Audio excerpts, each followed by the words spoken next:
more bad government in Nigeria. Nigeria Watch, the only media that have been consistent speaking against the bad government and for the purpose for reformers. Nigeria Watch, yo.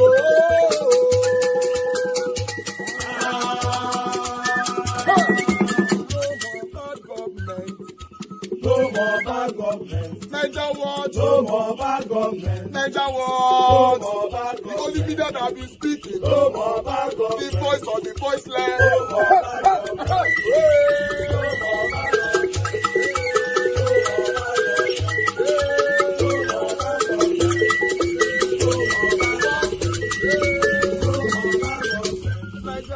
No more bad for the poor. No more bad government. Nigeria Watch. No more bad government. Nigeria Watch be here. No more bad government. No more bad government. No more bad government. In Nigeria. No more bad government. No more bad government. No more bad government. The only media. No more bad government. The number one media in Nigeria. No more bad government. That have been speaking against government. No more bad government. Nigeria Watch. No more bad government.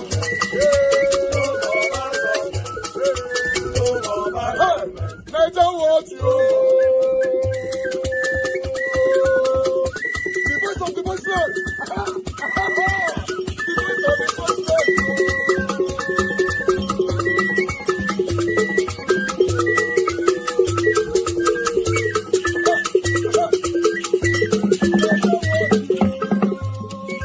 Voice for the voiceless. Voice for the voiceless. Nigeria Watch media. Voice for the voiceless. Nigeria Watch media. The only media that have been speaking against bad government. Being consistency since 1944. Voice for the voiceless. Voice for the voiceless. Umuwame. Voice for the voiceless. Umuwame. Voice for the voiceless. Voice for the voiceless. Voice for the voiceless. Voice for the voiceless. Voice for the voiceless. Voice for the voiceless. Nigeria Watch, yo. We have been seeing all you guys have been doing, and we recommending to everyone in Nigeria, saying that you guys are the number one. Nigeria Watch,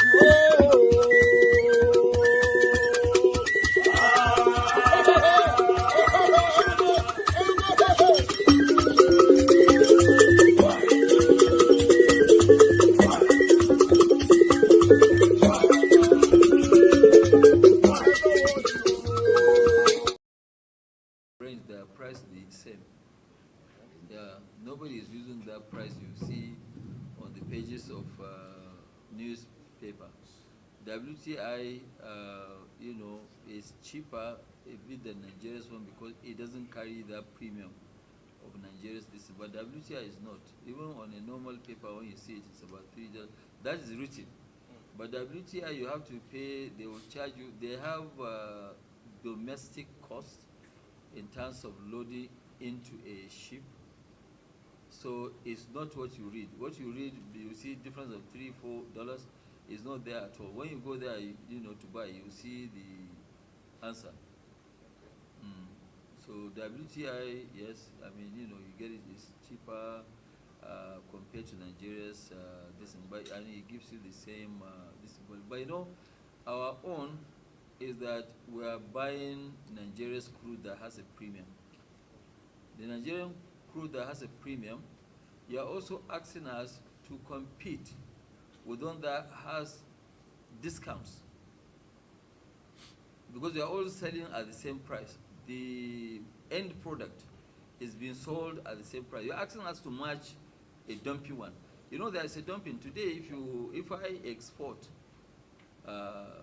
clinker, for example, or cement, when you look at my invoice, it's cheaper than exporting than the one that I'm selling domestically, because that's how export is. And other players within that scope that this matter will ever see the light of the day, because there will be a lot of backroom, back channel, contestations at the level of power. What are your expectations, and do you think there is enough evidence?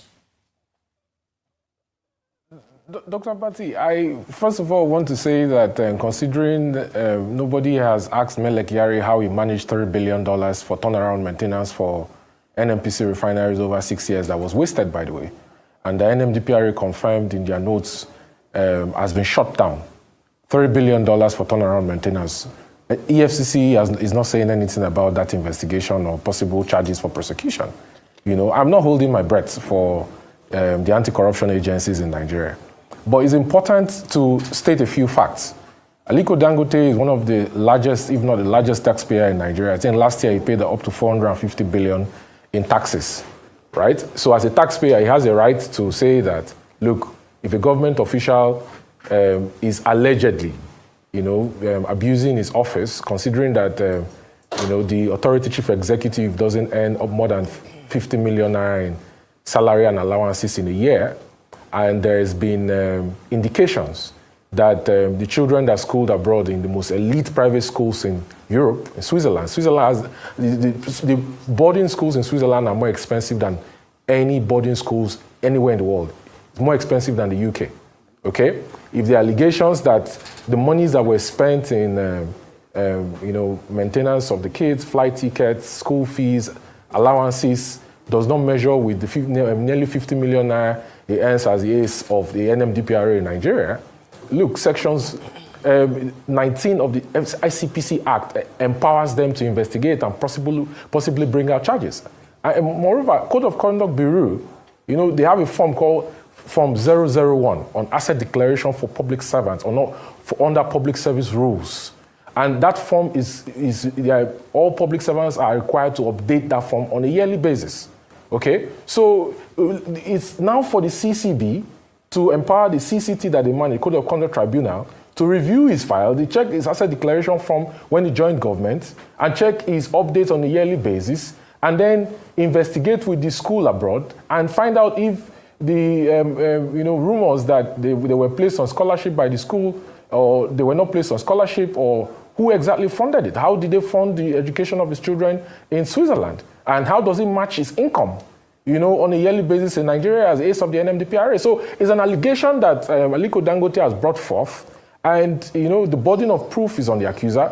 So now that his petition has been forwarded to ICPC, they've acknowledged the petition. It's left for the government anti-corruption agencies to investigate. But like I said, I'm not holding my breath, because based on historical precedents, they've not shown that there's political will to actually investigate prosecution, because these monies we're talking about is not anybody's family's money. Nobody in government owns the monies that they are custodians of. They don't own the money. The money belongs to Nigerians. Kevin Emmanuel.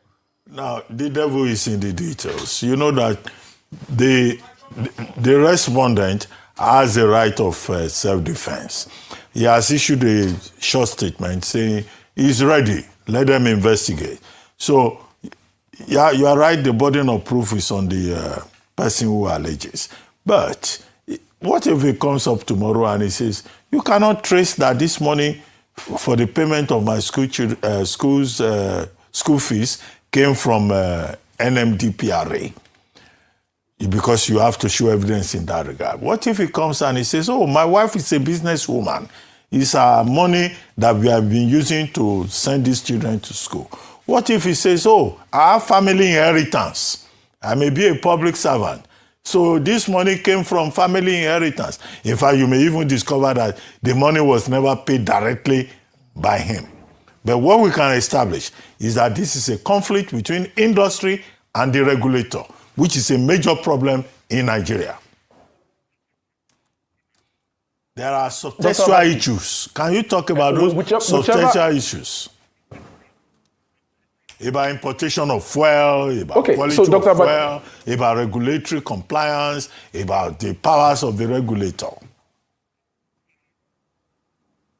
Okay, so Dr. Batif, I'll answer the first question you asked. Whoever in his family, either his father or his sister or his wife, that claims that they must have sponsored the children in Switzerland to that tune, that clearly doesn't match up with his income as a public servant in Nigeria, they have to show the Nigerian government, the Federal Inland Revenue Service, their tax returns. Show us your tax returns. What business did you do? What industry do you own? The family inheritance that, for example, the rumors indicate that, might have been the source of the funds. What business did the progenitor do to make the money, and where are the tax returns of that business to make the money, so that it's not unexplained wealth that we cannot say where the money didn't fall from the sky. if anybody says that, oh, I have XYZ, I have this financial capacity, the first indication to verify that they have that financial capacity normally in a functional society is their tax returns. You have to show your tax returns. Where are your tax returns to the government? Because if you're not paying tax, you're evading tax, that's a crime on its own. So if any member of his family claims that they sponsor the education of the children in Switzerland, let them show the Nigerian government, FIRS, their tax returns to verify the business they did to earn the money to pay $7 million for tuition. Okay. Let them show their tax returns. Where are their tax returns? All right, Kelvin, I understand, and in the interest in the interest of the public, as the statement signed by Alhaji Dangote himself, the advertorial, he had mentioned that Nigerians deserve to know the sources of the sums of money paid, and I do agree with that. However, as Dr. Bati mentioned, there are background issues. It's not just because all of a sudden Alhaji Dangote wants to become, the watchdog of public office holders in Nigeria by exposing the fact that they are spending more than they earn. In the event that, investigations happen, he's found, culpable and taken out of that position, would that solve the challenge, the underlying issue around this regulatory industry impasse? Because what we're looking for is a long-term solution. Not just for one man, to be castigated and taken out. It is, how do we solve the challenges? Would Engineer Farouk Ahmed being out of the picture solve the problem? Ayo, very good question you asked. Last year, when a license to operate was given to Dangote, Farouk came out hastily and said that Dangote was producing diesel that had 500 ppm sulfur, which was false, because the Dangote refinery has one of the most sophisticated lab for testing all the other metrics, distillation, sulfur, motor octane number, flash point, cloud point, and the rest of them. Okay? He, as the authority chief executive, since that refinery started operations last year, has not visited the refinery. But when NNPC claimed that Warri was working in December, he flew to Warri, held the bottle and said that it was working. When in fact, NNPC deceived Nigerians and the president. And those government-owned refineries are shut down. Now, what are the issues? Within the last 30 days, right, Farouk has granted import licenses to bring in products of about averagely of 50 million liters per day. 50 million liters per day. About 1.8 billion liters of product worth $1.6 billion has been brought into Nigeria within the last 30 days. Number one, does NMDPRA have a lab to test the products coming into Nigeria? Knowing fully well that sections 317.11 of PIA specifies the sulfur limits. The test results that are being banded as certificate of quality, if you subject it to a forensic audit, will this show that those test certificates are true and real and the quality of products brought into Nigeria meets up with regulatory standard, considering that the quality of product determines price? Because a 500 ppm sulfur product is not the same with a 50 ppm sulfur product. Dangote is following PIA. Last year, samples from petrol that was imported into Nigeria was taken randomly from two companies, two filling stations. I won't mention their names. And when the results came out, it was shown that products brought into Nigeria, one of them had sulfur level of over 1,700 ppm. Another one had sulfur level of over 2,500 ppm. Regulatory limits, according to ECOWAS standards that Nigeria abides by, is 50 ppm. So why will you hold Dangote to PIA and then completely refuse to hold the marketers to the standard, considering that the quality of the product determines the price? Number two, Russia has been sanctioned. Russia is under an oil price cap of $45 a barrel. Marketers, Nigerian traders, in collaboration with international traders, they go and buy mazout condensates in Primorsk and Novorossiysk. They go to Kazakhstan, buy crude, they refine to naphtha. Naphtha is the base compound for refining PMS. You cannot consume naphtha as petrol. Then they come to Lomé, they transship it through a shadow fleet, they blend it. As we speak, and I'm saying this, you can quote me anywhere, there's a 2 million metric ton floating storage and offloading vessel in Lomé, Togo, that can hold 2.6 billion liters of petrol and diesel at every single time. Kevin. Why is Togo determining our energy security? And why is Nigeria, as a signatory to international law, Kevin, violating international law by saying that it's going to violate the sanctions that have been placed on Russia when they are buying crude oil at the $20 discount to what Dangote is buying? Kevin, okay. You've made most of these arguments, but all I want to see is the bank transaction indicating the payment of Mr. Farouk to these schools. Do you by any chance have it? in Switzerland and the date of payment. I'm not the one who, Rufai, I'm not the one who made the accusation. No. But Allegedly has said through his lawyer to ICPC that if the Kevin, you're here to speak for the Dangote Group. You speak in defense of the Dangote Group. So if somebody made an accusation, we want empirical evidence. All I'm just asking is, do you have the bank transaction of to the schools listed, La Rose and a couple of other schools in favor of the Farouk kids and the dates these transactions were made? Rufai, when the matter gets to court and the court requests for evidence, the parties will produce evidence in discovery to the court. Can you confirm to me if the parties have that evidence? Alhaji has said through his lawyer to ICPC that if they need him to produce evidence, he will bring evidence. So let us wait for him to bring evidence to ICPC. But you do not have the evidence as we speak. So if you do not have the evidence... Rufai, as I said, I'm not the one... Kevin. I'm not the petitioner. I'm not the petitioner. Kevin, you are not the petitioner, but you are here to speak in favor of the petitioner. That's why you're here. You're speaking for the Dangote Group, pure and simple, Kevin. But you do not have that because evidence. His interest is the interest of Nigerians. No, this is your own interest, Kevin. All right? But you are here to speak in favor of the Dangote Group. So you do not have that evidence. As long as you don't have that evidence, you can't also espouse this talk about corruption. If you had the evidence, we'll have talked to facts. So I don't think there's any question to ask you. I'm done. Kevin. Okay, Calvin. What do you think of the ICPC saying, we are going to investigate this? Because you sound like the outcome of the investigation is predetermined. What if the ICPC comes and it says, we don't think Farouk Ahmed has a case to answer? Then what next? Dr. Abati, I'm not holding my breath, like I said. I cited the fact that despite the fact that $3 billion of Nigeria's hard-earned money that was borrowed from Afro-Exim, by the way, right? No. And crude oil was paid in exchange. No. That's not a related case. What we have before us is a Whistleblowers Act. And then the state agencies have the right to investigate. It's on the basis of investigation and its outcome that they will prosecute. Just deal with the matter at hand. Don't say another matter, this and that. No, that's not how to read issues legally. Dr. Abati, is there political will in Nigeria to fight corruption? Is there political will to fight corruption? That's the question I want to ask. Is there political will in Nigeria to fight corruption in Nigeria today? Is there political will to fight corruption? Are the anti-corruption agencies in Nigeria truly independent? Is there political will to fight corruption? Because if there was political will to fight corruption, right, NNPC's former management and board should be answering questions at EFCC today for how they wasted $3 billion and those refineries are shut down. Is there political will to fight corruption? Why is EFCC not saying anything about $3 billion that was wasted of Nigeria's money? Why are they not saying anything about it? Okay. So is there political will to fight corruption in this country? Okay. Thank you very much, Calvin Emmanuel, for joining us.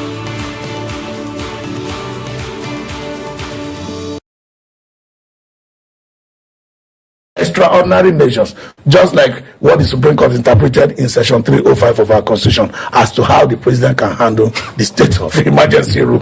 You need that extraordinary measure that is not within the ordinary, and he hopes P2B evolves. He's not locking P2B out, but he says he needs to evolve. If he evolves, then he can still have his votes.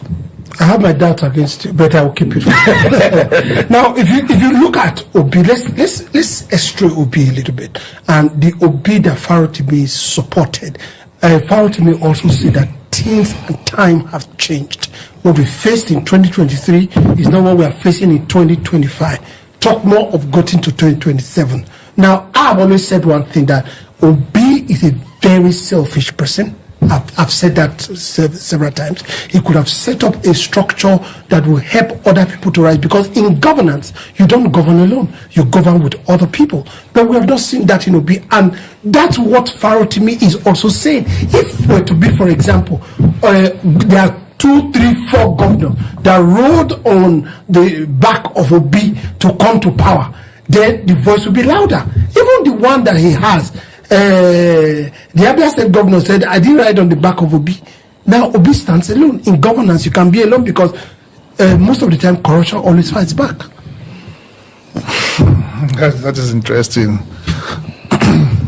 Well, the truth is that in life, if you don't adapt to change, you'll be left behind. Obi of 2023 shouldn't be the same Obi that will run if you decide to run for 2027 because the dynamics have changed and things have moved on. We, as today, Nigeria needs somebody who can fight the establishment, but because they are well invested in what is going on in Nigeria. We also heard from the Nigerian government, they know the names of those sponsoring this insurgency. Have they gone after them? No, because they are well invested. So we need somebody that can stand out and let Nigeria trust that I will fight this establishment. Nigeria has been held back by a few people. And Obi, yes, his message in 2023 resonates with a lot of people. But now it goes beyond message. We want to see your body language. We want to see you take both steps, which I wouldn't blame him. He has. Obi of today is more outspoken than Obi that ran in 2023. And Obi, moving forward, there's to limits which you can attack this government. So let's be sincere about that. That to a limit which can you go. Every other person that wants to run, who has spoken more to the people about this government than Obi? Who has come forth to show that I am willing to take this government headlong?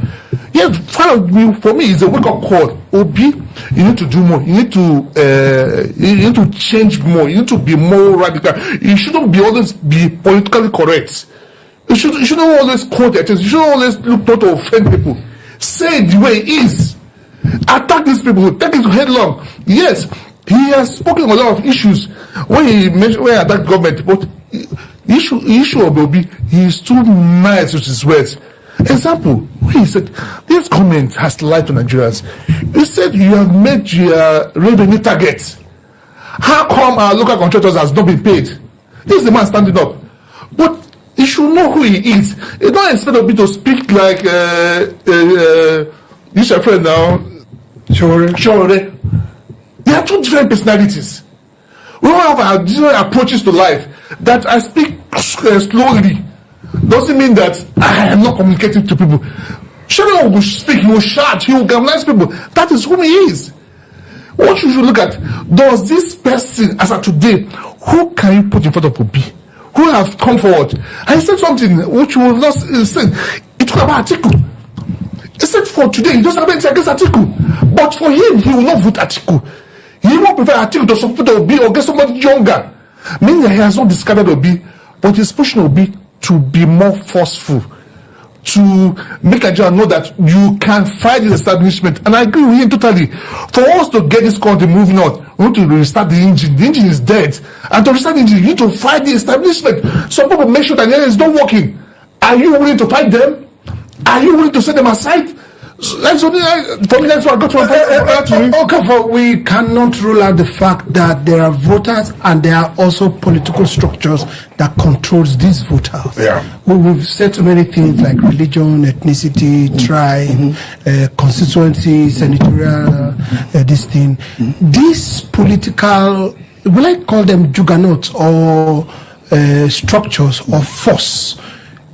Obi has not been able to delve into this political force, which I think is a strong determinant. Even though you have the people behind you, but these other structures control these other people. That's one of the things that I think Obi lack. All right. I think Farotimi speaking up should be seen as love. You know, the Bible says, "Who the Lord loves, He chastises it." You would have been a pastor. if not that I'm with you. All right. So, on a more serious note, for Farotimi to be speaking up, he still likes Obi. He still wants Obi. Yeah. He still wishes Obi can move forward. You know, that moving forward, in 2023 election, there was a lot of voting that went right, but the counting went wrong. And you have, that's the structure you're talking about, no matter how you look at it. You have to have the voting and counting all in your palm. You know, this mentality that things are going to be gifted to you because, you know, Nigeria has never seen anybody like you should be thrown to the background, to the dustbin. That's essentially what Farotimi is coming. Be more revolutionary. A lot of things has to happen. Good words are fine. Criticizing the government once children are kidnapped is fine. Once there is a bad headline, you speak is okay. But it goes beyond that. We remember when Jonathan removed subsidy, there was a protest in Lagos, in Freedom Park, or what is the name of that park? So there was, musicians were called upon. Asiwaju himself was there protesting. What was the name of Fela Kuti's son, the first son, Femi, they were all there. Shoika was there. Bakare and the likes were all there speaking up. And there is this physical activism and all that. Granted, everyone has his style, but they say there is no permanent ingredient in politics, because it's not a common recipe where you say this must happen. And that is exactly what Farotimi is saying. You may not have that a permanence in style when the problem you are trying to solve is not in a permanent stage. You need to move. You need to make a change. You need to do something different from what you've done before. And I think I am P2B, for example, since this is a specific call, I can call Farotimi to the room. What are those specific things you want me to do? Let's look at it. We can work on them. We can do this. I still want your support. I still want your criticism. And we want Nigerians to see us on ballot, and we want to show them what we can do. But you don't have to wait. The idea that it happened just at the dying minute, at the last time, shouldn't be your method at this time. These are essentially what Farotimi is trying to call. Let's look at the structure Obi employs. We see our current president, we say he's a politician, that's what he does. He calls people randomly and meets with them. We had a lot of Labour Party officials, which incidentally went with the faction that Obi had a soft spot for.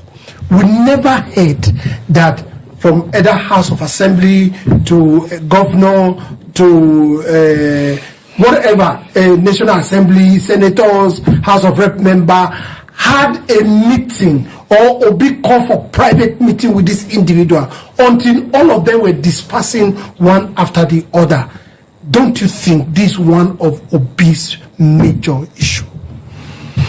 I might not be able to toe that line based on other parties they've moved. The truth is that most Nigerians wanted Obi, and a lot of people got on that ride to get to where they are, showing that a lot of them, they don't even have the integrity that we thought. They just enjoyed the ride. They jump onto the vehicle and they got into National Assembly. We expected more from Labour candidate that went to National Assembly, but what did we get? Right from day one, they started moving. They never believed in the core principles of Obi. But the truth remains that Obi has to change. He has to change the way of doing things. He has to have a complete structure that could guarantee his counting of result. Yes, he has a base that can vote, but he still needs people that can guarantee the result. And for me, that is why he went into that coalition. So he's involved with the ADC coalition, even though he has not joined them formally. That shows a man that's taken stock of his mistake of yesterday. But the Obi of 2023, we know we're not going to an alliance with some names that is mentioned in that coalition. But you see, Nigerian politics, you need everybody on board. Both so-called good and bad, you need them on board. You need people to guarantee elections. And Nigerian politics is not like, I don't know what Philip used to say, it's not like a school meeting. You need everybody in the room. You need to have the power of negotiation. As long as you're not sitting the life of Nigeria away. But you have to see something in politics. So Farotimi is saying, Obi, for you to move forward, not just voting you, a lot of people spend their money, their time to vote for Obi, and their votes were not defended. Nobody stood up for their votes. Even when they went to court, it was that was spitting fire and the rest. Obi was saying, calm, the institution will take care of it, the court will do this. That it was forceful. So probably that's what Farotimi is saying. Obi, come out forceful. Be presidential. Come out as somebody that wants to lead a country that's in dire need of help. We don't need somebody that will come and teach us morality. We've gone beyond that. We need something that will show us leadership from the front, that will take this country forward. Because what the state of Nigeria is now, Nigeria needs somebody that, as I said earlier, that will attack this establishment and get Nigeria right back on track. All right. Now, they say, I don't know if you know that knife they call it dagger. The Bible call it two-edged sword. Yeah. If you do like this, it cuts. If you are bringing it out, it cuts. Now, Obi could have used, because we are extracting and looking at Obi, how he could have done things better in 2023. Yeah. But like I said, the sin offering is still at the door. There's 2027. Now, Obi didn't galvanize the National Assembly people. The opposition could have fought for the Senate president. Because if you look at the equation, they could have fought for it. If the whole opposition, Obi could have stand in that gap, for example. That's number one. Obi, like what I asked him, did not bring everybody in labor together, elected officials, which he had the power to do. Don't you think these are his undoings? Yeah, when you see Farotimi, let's call it a criticism. Yes. Being rolled at, he talked about revolution. Constructive criticism and brotherly criticism. Yes. I want you to improve criticism, not that I want you to fall. Yes. It talks about being a revolutionary leader.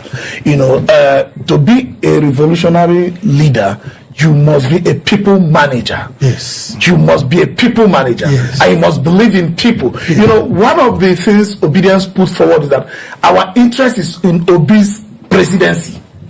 After all, the people they were voted in a house, another, where are they? It happened because it was a 9-minute arrangement. You didn't have time to vet those that were in other offices. But the 2027, you can't present same.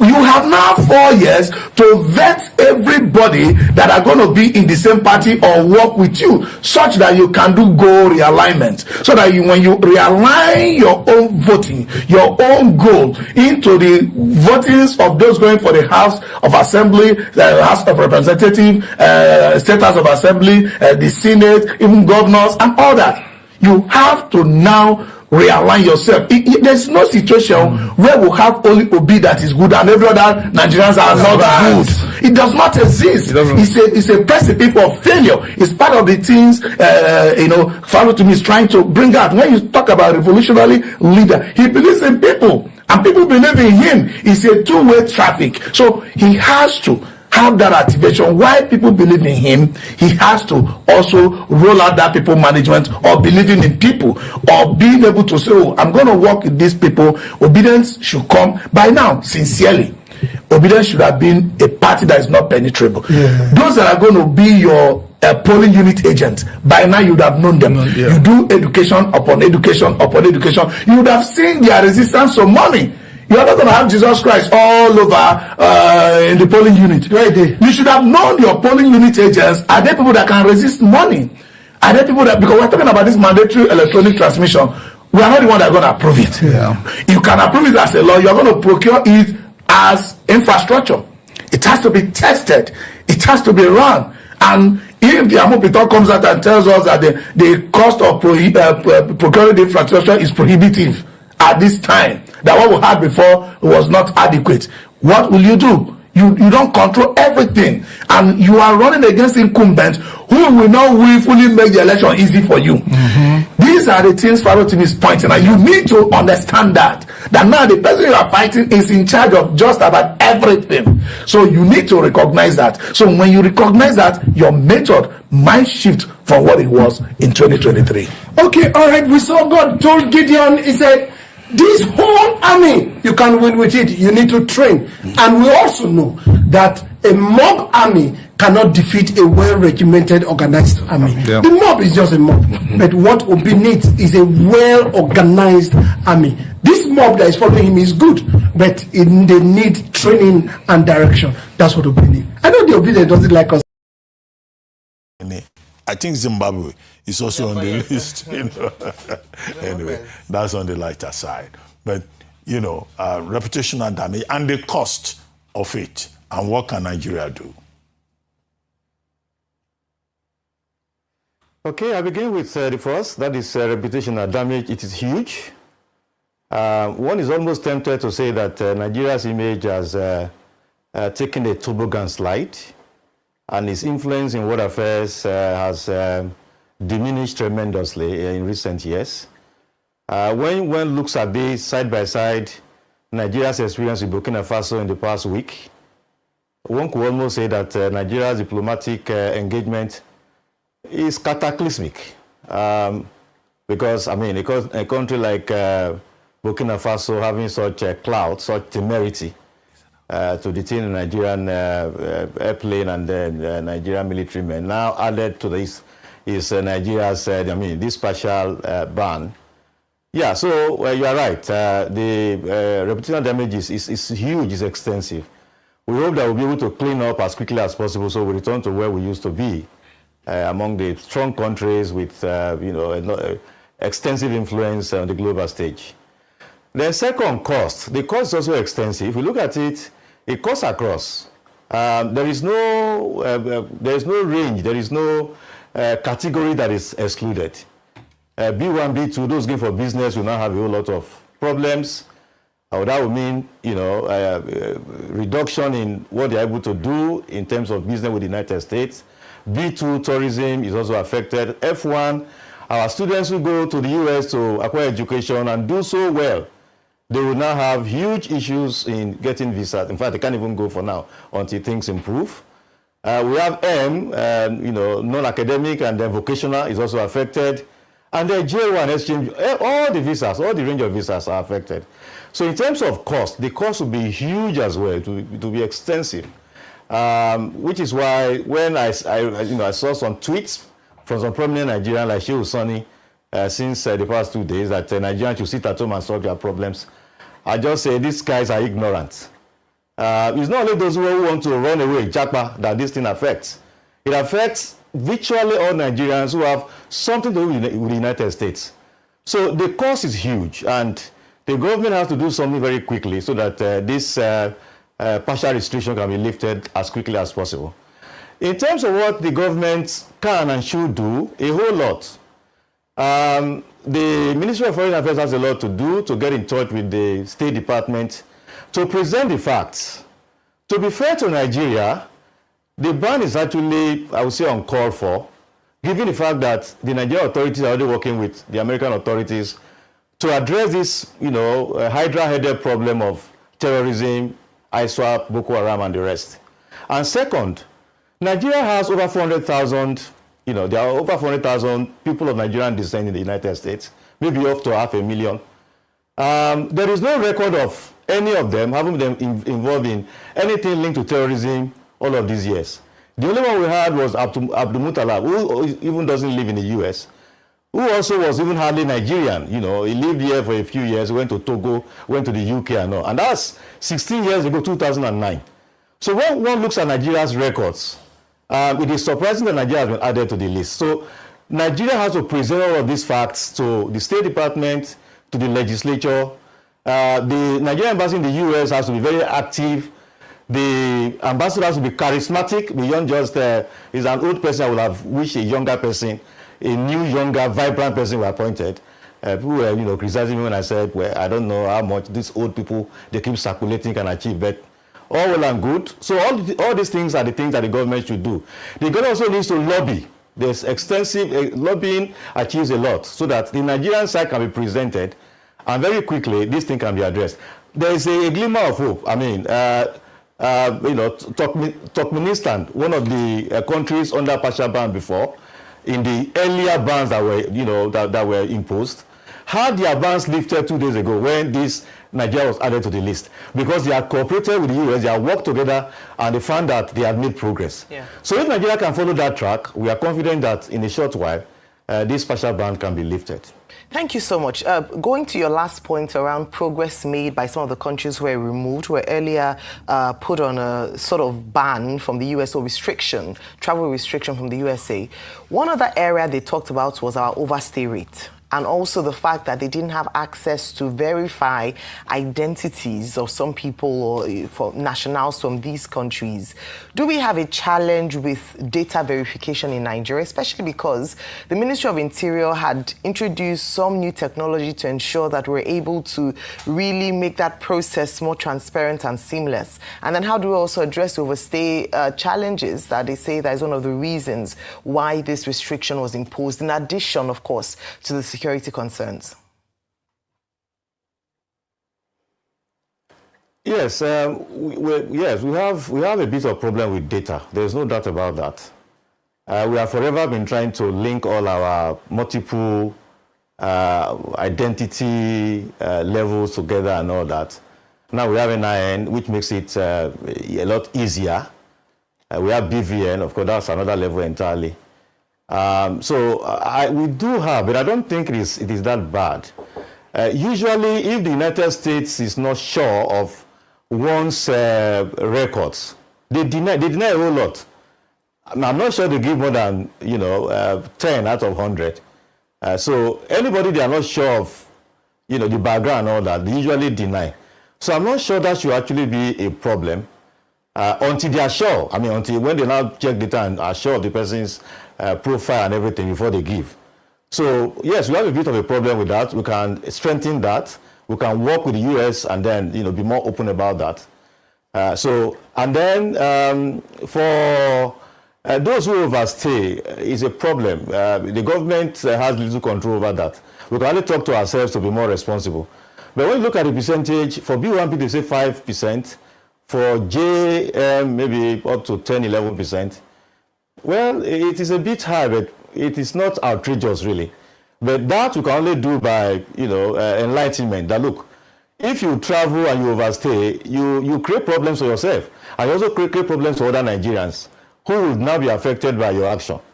That is the much we can do. Once somebody is given a visa and he travels, the government has no control over that person. So we can only talk to ourselves to be responsible so that we can overcome that. But altogether, what we need to do is to work closely with the State Department, present our case. We have a strong case.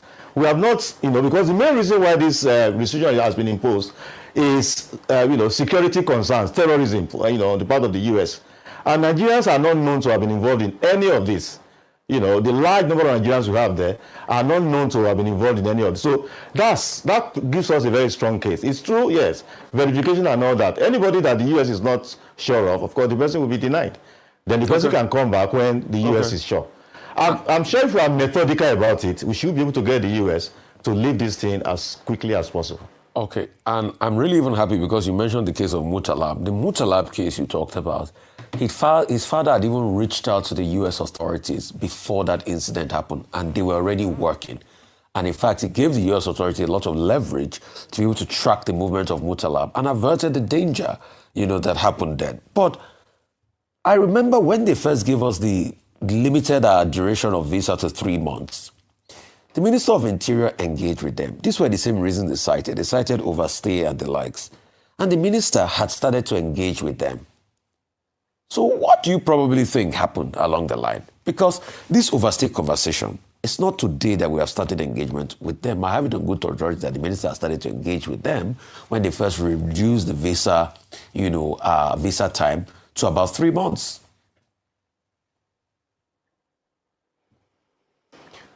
Yeah, I think what happened is loss of confidence. Those the finding missions that have been coming to Nigeria in the aftermath of the declaration of Nigeria as a country of particular concern on the 31st of October, a whole lot has been seen by these people, and so much is said. In fact, that lawmaker Moore, he has been, if you check his profile, his online profile, he's been talking and talking and talking. He's been revealing a whole lot. So there is this, I think there is this loss of confidence in Nigeria's capacity to, tackle this problem headlong, this problem of terrorism, insurgency, whatever they call it. I think it's not just the overstay that they have been working on, it's the totality of the perception of the United States, about Nigeria. which was the point that Dr. Abati made earlier about reputational damage. It is a matter of reputation. There's this loss of confidence. So it's a wide gamut of things together that led to this, to my mind. And which is why I said that what Nigeria needs to do is to work closely with the authorities to be as transparent as possible, to be as candid as possible. Like this attempt to deny no Christian genocide, it doesn't sell anywhere. The facts are all over the place. Just admit that it exists. We are working to overcome it. That is a better approach than to deny what is obvious. These are the things, I've suggested these things over and over again.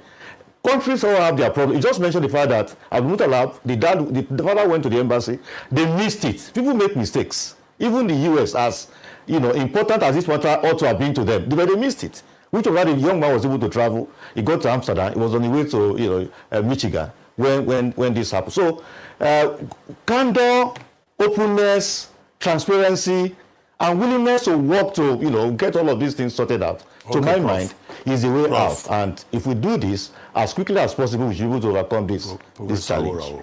Just one quick question. You have outlined what the Nigerian government can do, but you left out something that is also an option: reciprocity, which is a hallmark in international diplomacy.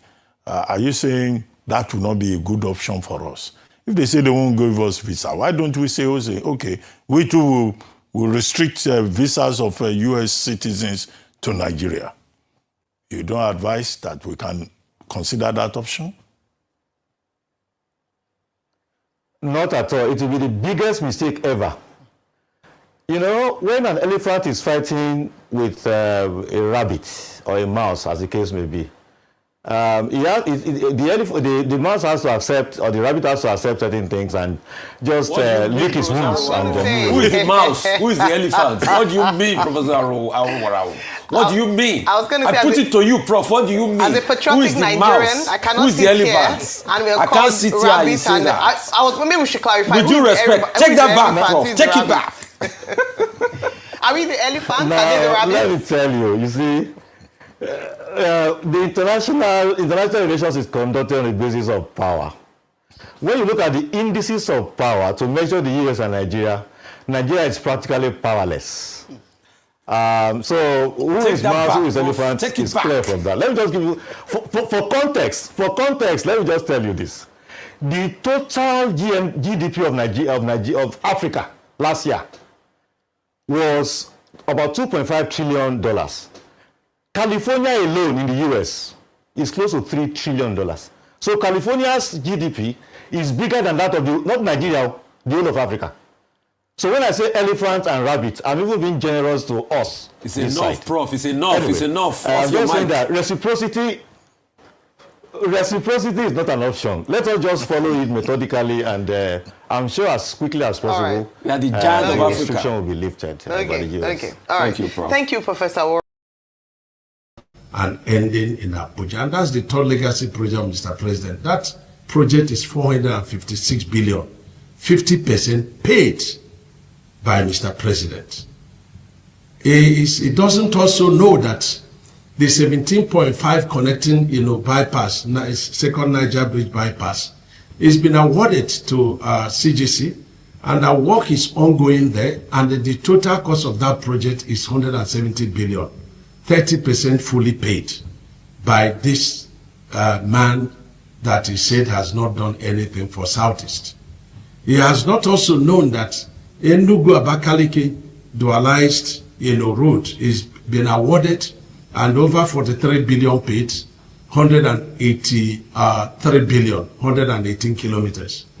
He has to be educated that this is what the president is doing for us.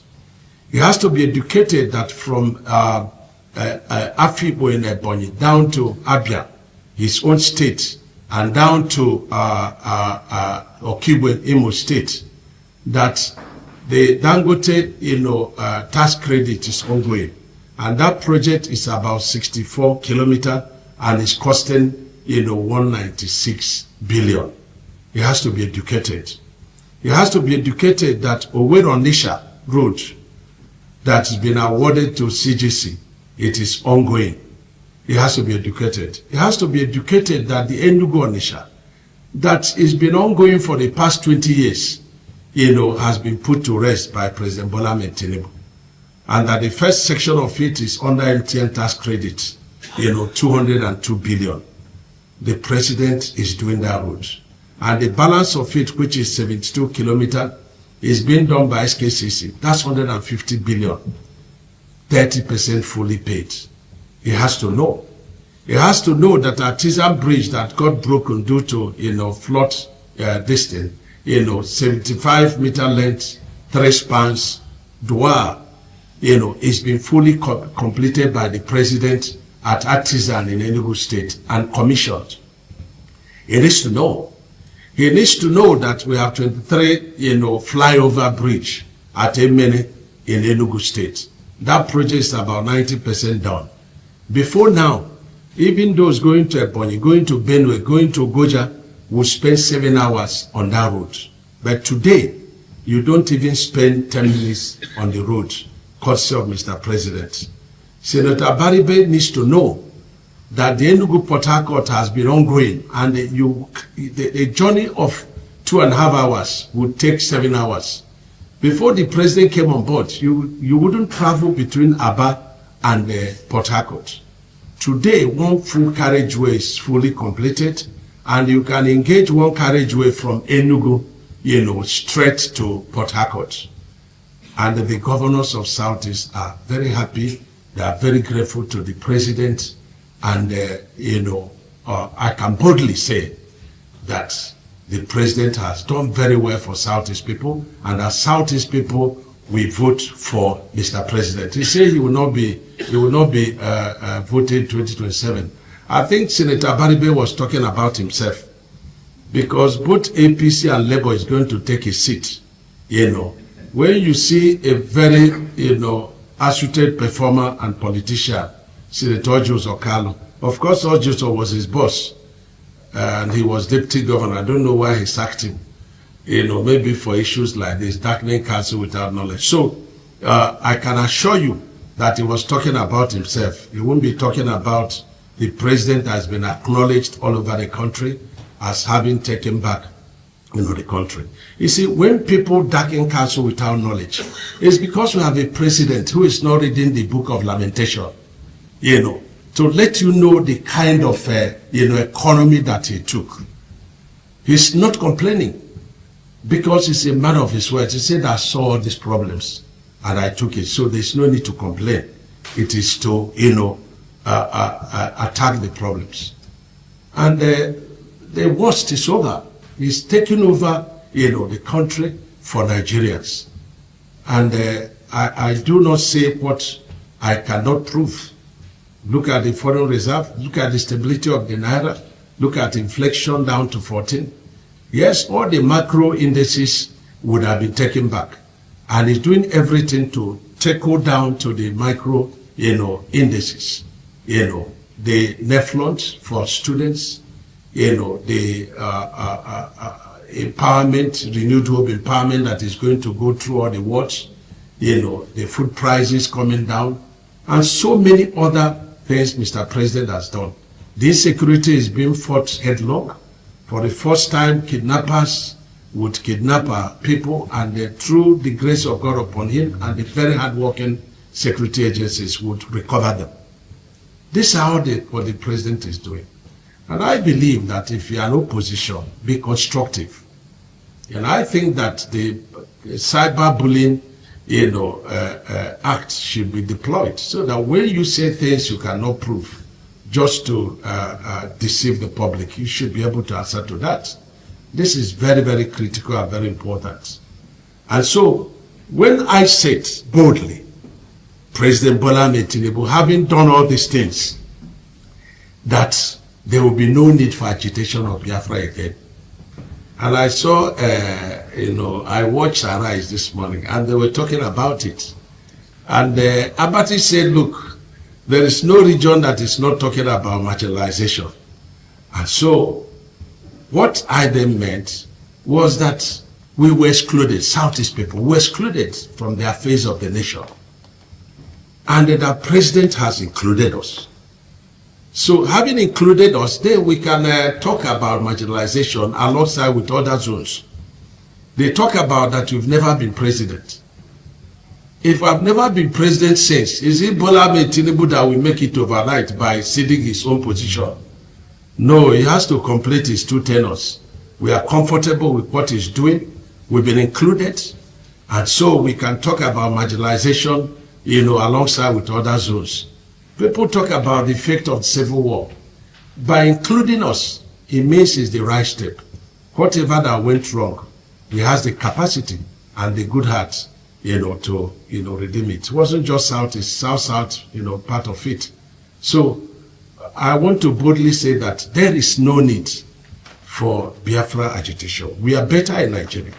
Look at our resources in Southwest, in North, all over the country. And so anybody calling for, Biafra under this kind, high-hearted president who has included us is not being wise. And I'm very bold to ask our people to speak out. Let the leaders be bold to speak out, because we can't keep quiet while, people that don't have economic, knowledge and the knowledge of our administration will be darkening council without knowledge, and we as leaders, we keep quiet.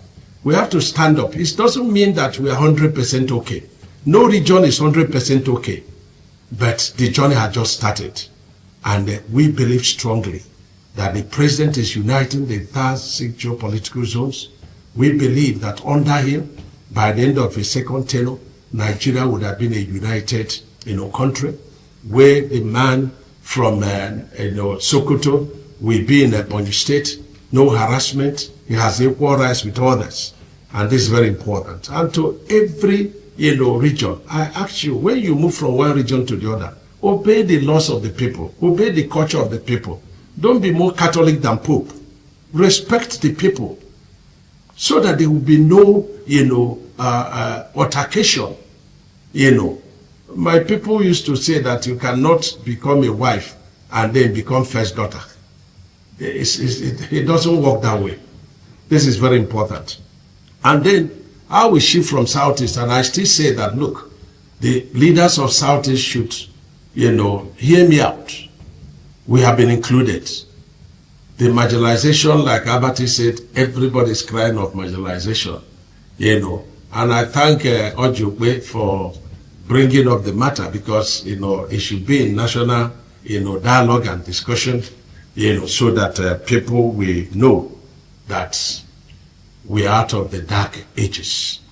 And I ask every Southeast person to be very low about it, but to be very bold and courageous anywhere you are. This country belongs to all of us. No one is a stranger, and no one will be a stranger. We all have equal rights. We all have equal opportunities. That's my words for them. If you break the law, I'm not part of you. If you go to a place and become unruly, I'm not part of you. But so far, you obey the laws of the land. And of course, you're humble to do your business.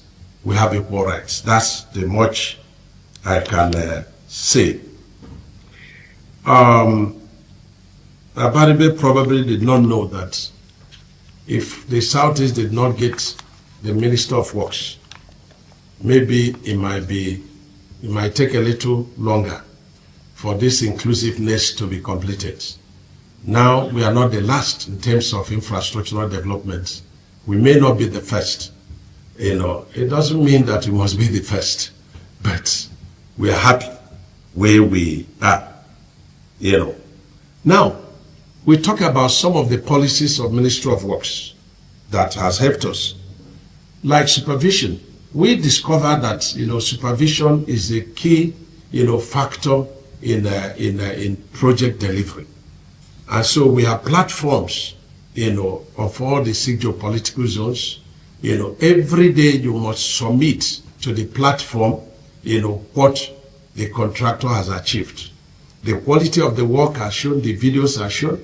The PAM secretary is in that platform, I'm in that platform, the directors are in that platform, the controllers are there. So we stay there and then be able to, monitor the progress of the job and the quality of the job.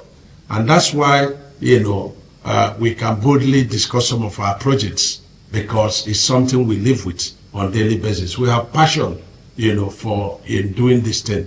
We have, passion working with Mr. President because he supports this our ministry very highly. He supports road infrastructure. He understands, as a bureaucrat, as a man who has succeeded in all facets of life, that the road is the catalyst that grows the GDP upon which other GDP, grew from. This is very important.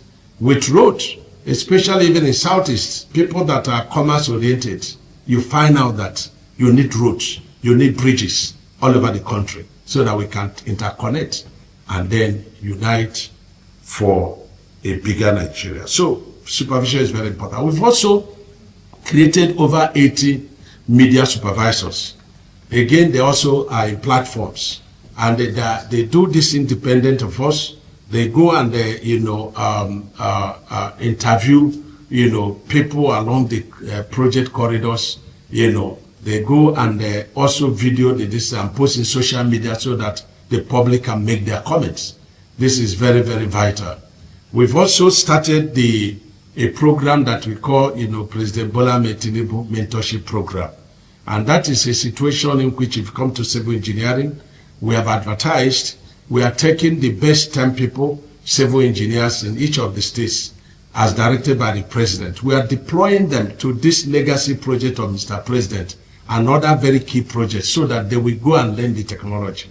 We ask the companies to pay them, and then we make savings so that at the end of that contract, whatever is saved, by us and the contractor, we can begin to start a small startup business, for this, civil engineers, courtesy of Mr. President. And we call it President Bola Tinubu Engineering Mentorship Program. That is also for artisans, it's for carpenters, it's for electrical engineers, it's for mechanical engineers, it's for, truck drivers, it's also for, operators.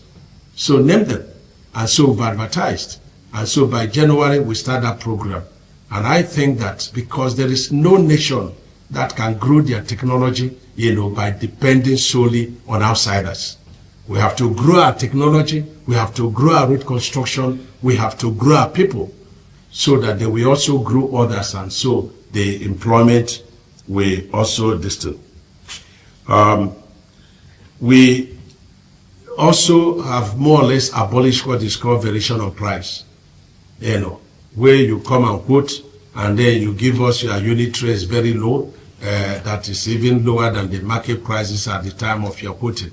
And then after some time, you say you are doing CPI, foreign exchange differential, and you are doing variation of price. One day the president asked me, Minister, what is different between CPI and the VOP? But it's only one company that's been claiming that, but not under this administration. So we have stopped VOP, So if we give you job, you have to do the job.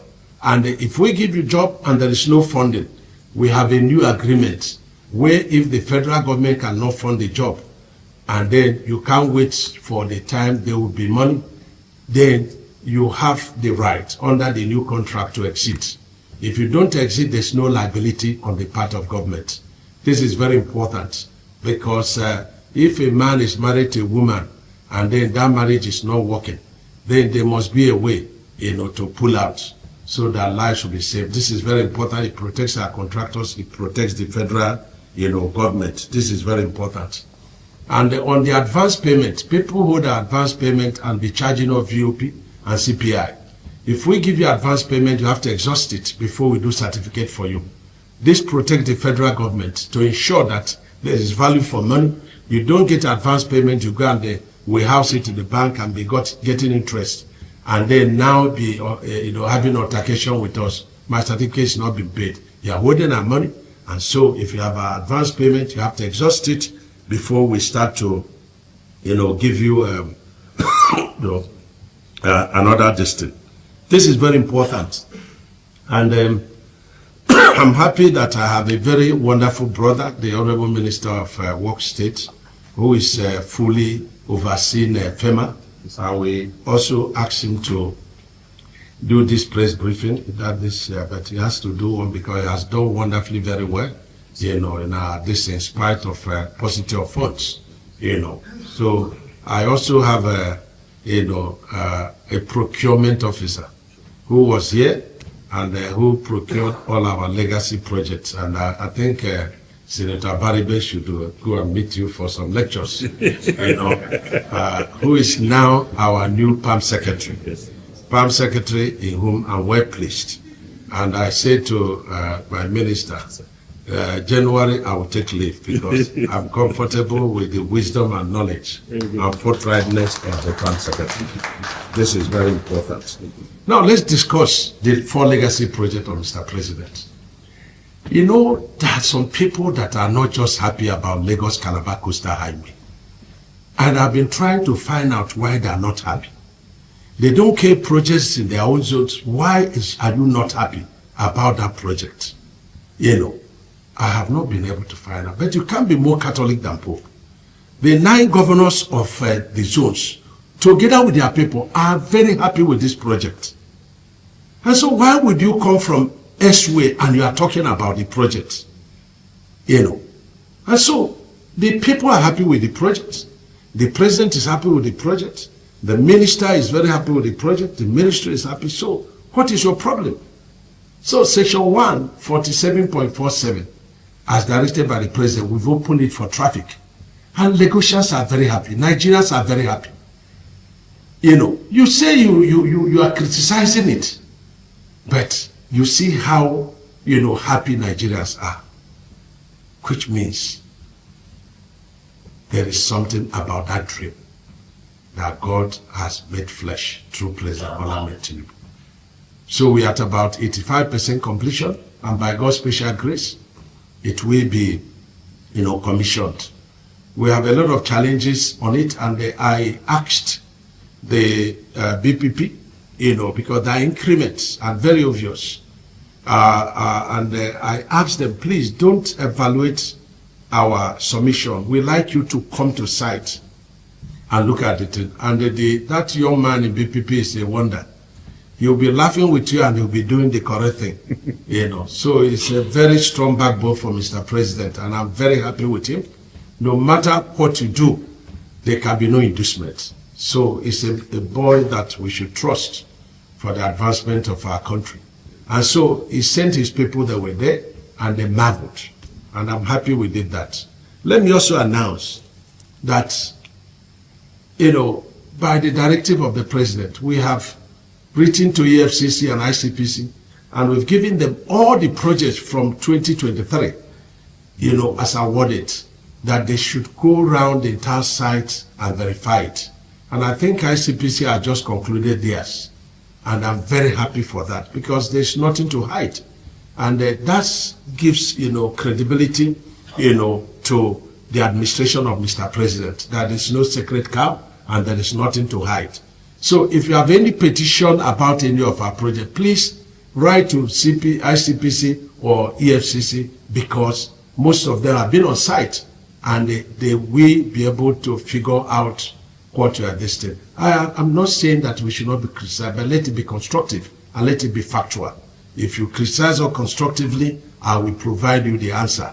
And I want, you know, Rufai doesn't see anything good in our government, you know, but the more you don't see good things in our government, then you are making yourself cheap.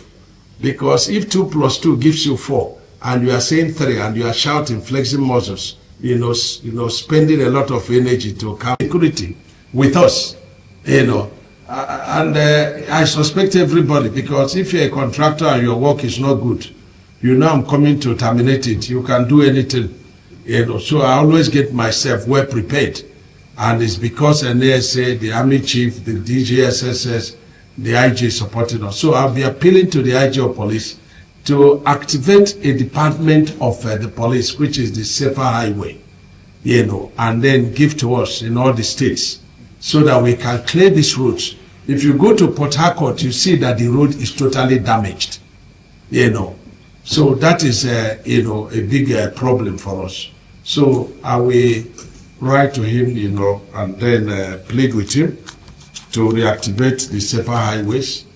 We will appeal to contractors to give them money to fuel it so that, and of course they help in security too, because they also help us to monitor the movement of our equipment and the materials and personnel. That's very important. So we'll do that. Now, do you have a question? Okay, all right. Thank you very much, guys. It's good to be back here again. Good morning, good afternoon, good evening to every one of you. Thanks for your time with us today. Now, God bless you, my people. How are they? Happy Thursday. Christmas is just around the corner. It's good to be back here again, my people. Yes, as usual, we're always on the road. But nevertheless, I want to thank every one of you right there. Mother of Mommy Diaspora, good evening to you, Mommy. Thanks for all that you do. I appreciate you always. Thanks for always being here for us all.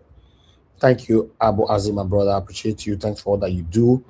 Thank you, everyone right there. A lot of you have commented. I can say Mr. Pansat, Mr. Isaac, many people already there. Mr. Johnson Emmanuel, Osovo. Thank you very much, Sadolo. Sadolo, they just says your name. Wisdom Lucky, thank you very much. I appreciate you all, my people. Now God bless you now. Thank you for your time with us today. Please help us to press on the like, help us to share. Discussion Channel TV, thank you very much. And Kingsley, thank you very much, sir. Good evening to you. And thanks already for the super chat. I really do appreciate you. I appreciate every one of you right there. You can do the same by pressing on the like, help us to share, press on the dollar sign, encourage what we do here. I appreciate you all. Thank you very much, our Dream Nation. Thank you. Onos, I can see you. Thank you very much. God bless you all. Thank you, Mother Peggy Monday, Christian CXL, and many more. Lucy Eno in the building. In fact, I wish I can mention all names. I wonder how many comments are coming so quick. But nevertheless, I want us to move on right now. Thank you for those of you just coming in right now. Intobra and many more.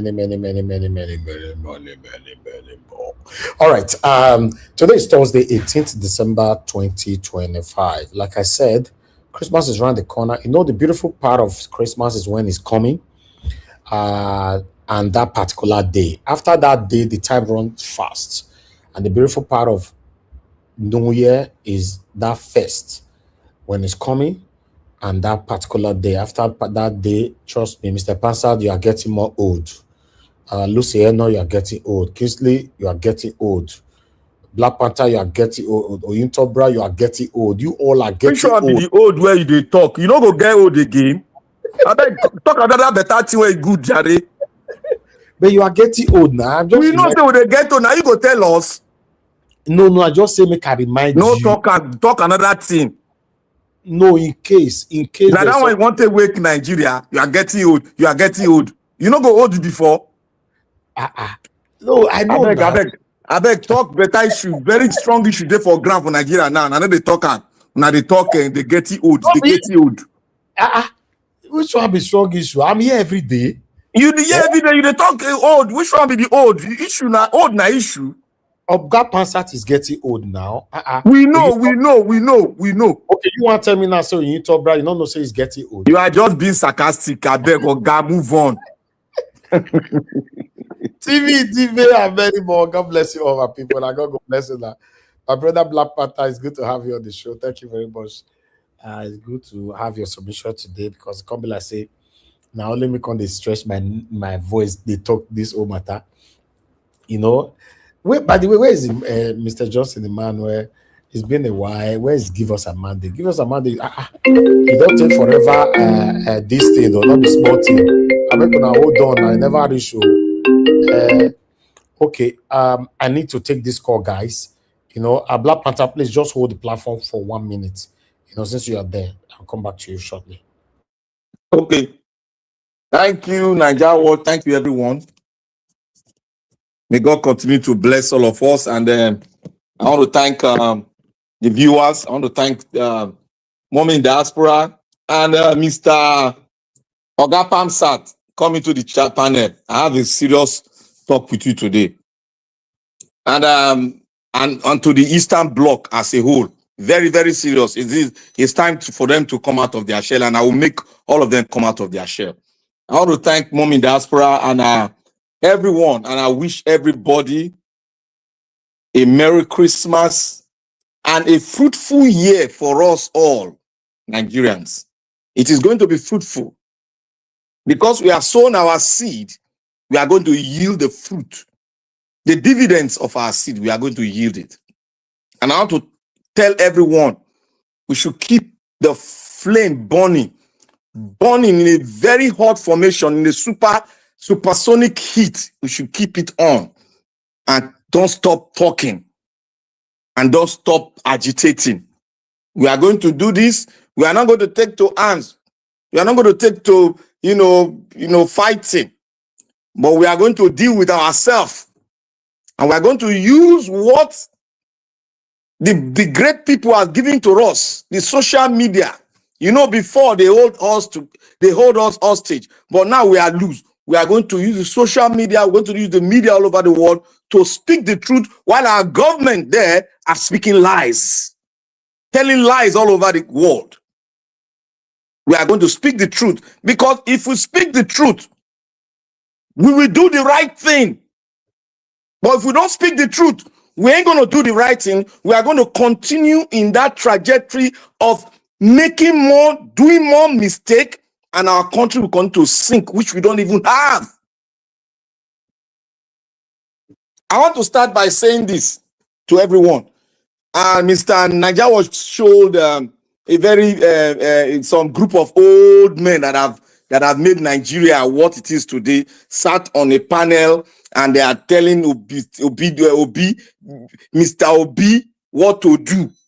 And they are Nigerians telling Mr. Obi what to do.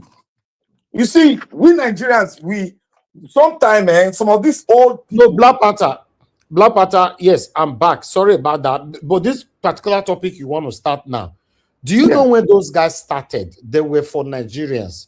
At the moment, they are working for Tinubu APC. Thank you. Now Peter will be the reign for them now. They are working for APC. It's very, very obvious. When they started, it's very unfortunate that they allowed themselves to be bought, or allegedly. They are working for Tinubu right now. Thank you. Before you continue from there, let me quickly just say what I was saying earlier on. I want to appreciate you all once again. Thanks for your time. That was a very important call that came in right there. Thank you so much for your time with us, and wonderful people. Please help us to press on the like and help us to share. And also remember that Saturday, I might not be here, or I might come late. I might not be here, or I might come late. Obviously, Sunday I will not be here. Now, Christmas Day around now, so I beg people to just understand that, yes, this time is going to be varies left to right. I appreciate you. Or those of you just coming in right now, thank you so much. Stella, Afeni, I can see you. Thank you so much. God bless every one of you right there. And Mr. Ogaciem, if you are listening to us, we would like to hear your voice on this particular broadcast today, alongside with my brother Black Panther. Black Panther, thank you so much, my brother. Let's just continue from here. If you finish talking, then I come in. Thank you, sir. Thank you so much. You see those 4 old men that sat down there, those old, deceptive, arrogant, and full of lies. They sit down there. They are calling us obedient bullies. They are calling us rascal, because you know what they said about us. We that are supporting Obi, because it's the only man that we see with our eye that is telling the truth. They are calling us all sort of names. They sat down there, and a man with his beards, white beards, he said, you don't require immorality in Nigerian space to get to power. You can see the kind of old people we have in Nigeria that are afraid of technology. You see that as they sat down there, they are afraid of technology. All of them. They sat down, they were telling Obi what to do. A respectable personality that had put himself in the front line of this old quagmire that we have in Nigeria, that has been battered, is still standing, speaking the truth. And whenever they chastise him, he come out, and when he speak, people now come to the realization that this man knows what he's doing. And they sat down there. They are telling Obi, the same country you and I we come from. Oh, you are telling a man that put himself in the front line of the whole issue about Nigeria, who is carrying Nigeria burden in himself. You are saying, oh, Obi should come out and carry cutlass and start telling all of us, carry cutlass, say yes, we must take our country by fire by fire. That is what you want. Then when he does that, you will now retreat into that your nonsensical cocoon and start saying, oh, Obi shouldn't have done this way. He should have come as a gentleman. You see the hypocrisy in those people. Anytime I watch them, they make me to get angry at majority of the old people in Nigeria. That is why I don't like watching them. And whenever you bring it on here, Mr. Nigeria bring it on here, I know they are going to spill rubbish because they will never tackle the issues, the main issue that is making Nigeria to be what it is today. You are talking about Obi coming. They are saying Obi should come in. He should be bold. He should carry our jagba and hold his hand and start, shouting everywhere. Everybody must come. Blah blah blah blah blah. Now, the main issue that is keeping us where we are today, that is making all those Fulani headers, they call themselves Meiti Allah, coming to challenge a whole nation.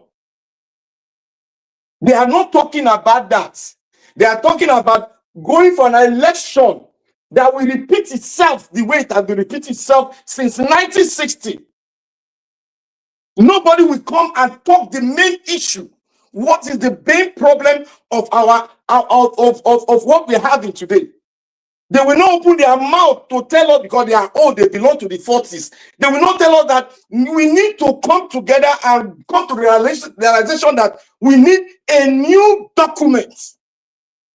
A new document that will stop the people of the North, the South, and the East, stop killing ourselves.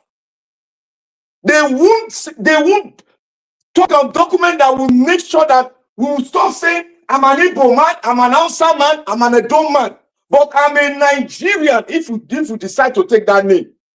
That I'm a Nigerian, I'm a citizen and a bona fide owner of this country that we are in. We have decided to have something we will all fight for, and now the freedom of our country. We shall be the light, not darkness to Africa. Not being a stooge to the West. That this quagmire, and according to the president of Nigeria, is taking us all into. If you don't know what way it's taking everyone into. He's riding the bus and we are all his passengers. How did he get there? He get there through fraudulence. The same system, those 4 people that Nigeria showed, the same system they gave to us. Because they are the one that gave it to us. They gave it to us. They never changed it because they are making money, making the country. And they have mixed it and they are continuing to make it. Taking snippets from this so-called president, Tinubu, and talking jargons to the whole world. They have not talked about the killing. They have not talked about the kidnapping of Christians.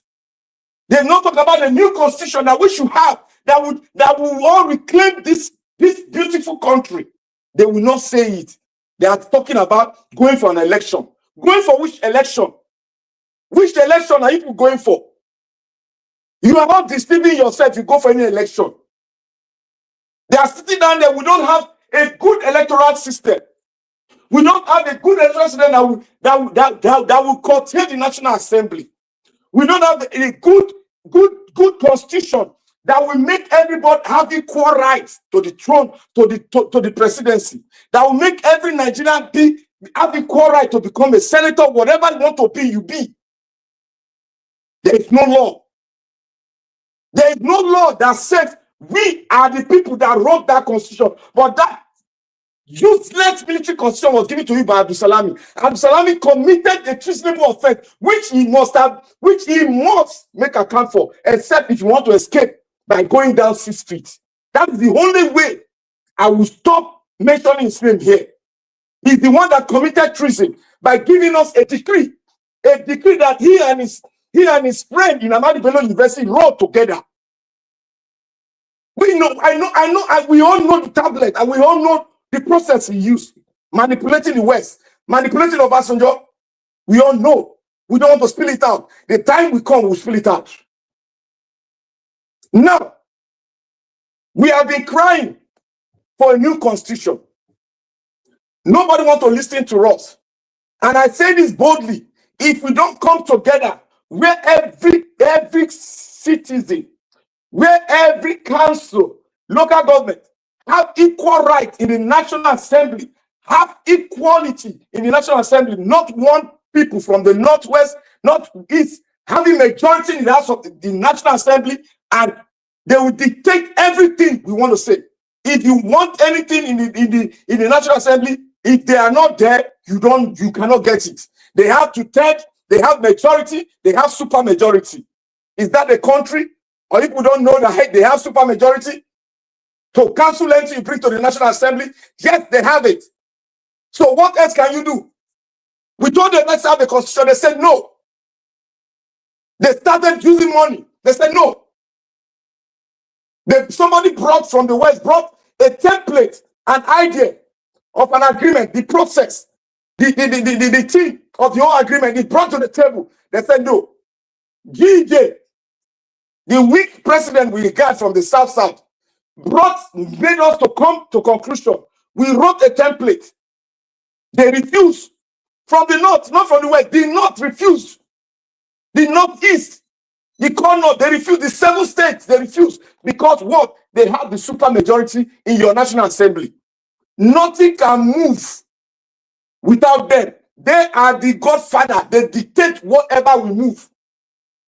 There is no way you can pass a bill without them. It's either you coerce them with money or you coerce them with presidential ministerial position. That's the way. And when they will take it, when they will say what they want, they will tell you they want defense. They will tell you they want the homeland security. They want everything about security, because these things have been going on, and they have prepared themselves for what we are seeing today. Where the Fulani man, we go in a gaga mood and start taking down Nigerians, quote and unquote. Does that not ring a bell to us that we need a new constitution? How many times will I start shouting? We have tossed the book round. We have gone, we have met with people. We have met with some of your leaders that are coming out on TV today. We have met with them. I belong to an organization, we have met with them. And they know that the constitution is the main problem, is the main issue we have in Nigeria. But they refuse it because of what? They have access to your mineral resources. They have access to your mineral resources. The same way they dismantled the oil and they took over the oil resources in the South is the same way they are doing in the North now. Because there was one thing that was leaked to them, and people are not getting it. The geographical map on where the restored mineral resources that was done during Obasanjo regime, it leaked, and they got the whole position where mineral resources is. That is why they brought in all this Meiti and Co. Forget about what they are telling you. Politicians, and they will never change. They are liars. They are a bunch of lies. They will never stop lying till they go down the grave. Go and monitor them. If I'm lying, go and monitor them. They are a bunch of liars. They are taking your minerals and they gagged up. Do you know that there are some National Assembly members that has license to mine solid minerals in the North? You people know they are the ones sponsoring, financing all those things. Their names are out there. The Badu name is out there. It's just jumping up and down. They are questioning him now. How is the NSA weapon got to Meitiala? How did it get there? Did it disappear there? How did Meitiala rifle A suffocated rifle got into the hands of Meitiala. How? That's the question. How? That's the question. So they gang up. After decimating the mineral resources in the north, they will now come for what you have in the east. Your gas. Your gas, they will come after it. If you don't know, they will come because in the east, you have the largest gas deposit in the entire Africa. It's right there. That is why you see the Imo State governor running, he's always in that Aso Rock because he need a gas well too there so that he become billionaire and run for presidency. You people are not getting the light. If you continue here, the thieves will continue to rule you. And they will rule you comfortably because what? They have the wealth. And who owns the wealth? Dictate the pace. Who owns the wealth? We tell you how you're going to navigate whatever you are trying to do. That is what they are doing. They know the truth, but they cannot step into the bosom of truth because that will decimate them forever. They know that you need a constitution, but they will refuse it. Now, let's go to the international, what is happening now. What the man that they interviewed that said it would have been better for the Nigerian government to say, yes, there is mass killing of Christians. There is genocide. Because when you said that, you are going to comfortably sit with the people that will assist you to curtail the menace. Now, the people we have confidence in you, nations, we have confidence in you, that you have been struggling to fight this. But this is what is deterring you not to fight it. But what happened? They all grown their wings up. They said, no, there's no genocide. Even your bishop, your pastors that are so holy that we cannot question, that you cannot question, it's not me anyway. They are so holy, they are saying it. We can only back, we can only shout, we cannot bite. If you want to bite, don't go to their congregation, their churches. Stay at home and worship God. It is not a sin. If you worship God in your house, no pastor is going to take you to heaven. But they made you to believe that pastors is the one in charge of your destiny. He's the one that can speak to your destiny. No! Christ came to abolish that law, and that belongs to the Old Testament. We all have equal right towards the throne of grace and power. No man born of a woman can say you don't have the right towards the throne of grace. That is what they are contradicting. That is why they want you to be calling them Papa, to get hold of your psychological space. Get it down. That is what they are doing. Look at the pastor. Look at them. They are all over. You know the fake one. But the truth is very difficult for those that are putting themselves in the position to talk lies all the time. These are all fake pastors. The one that you know that is so big is the fakest, if you have a word like that. They have grown into the worshiping of Mammon to a level that they cannot turn back again. But some of you will continue to say, he's my papa, he's a good man of God. Don't worry, continue. Continue. When the trumpet sound, the righteous shall rise. You will see whether the righteous that you think is a righteous person will arise. So on that part, if we don't speak the truth as a nation, we will not move into the limelight of the 21st century. We will not beat our adversary. It is when you speak lie as a nation, that is where all this Western world will come in and perpetrate their evil. Somebody wrote me, said they are starting the 21st century, what called slavery in a new dimension. Now, what is happening? Your so-called Tinubu has given your data, is assigned it to the foreigners in the West to have access to your data, which is of national security. He gave it out and he's speaking grammar there as if we are dumb. First of all, they gave your data to Meitiala. You know, the former minister of communication is a sponsor of terrorists. They gave the information to him. That is why he can have access to your communication. That is why you see they are growing in communicating. You don't know how they communicate. He has had access and they have your information. They have everything about you. And now he's carrying your data again as a slave merchant. He's carrying to deliver to the table of the slave king your tax. How can you tax a nation that is crawling, trying to breathe? You want to tax them, even if you want to tax. There's a limit to your taxation. You don't start from the very height, 20%. When they are crying, they don't even have enough to feed.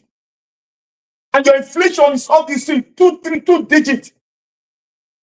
You have not brought it down to 1 digit. Even 1 digit is even manageable.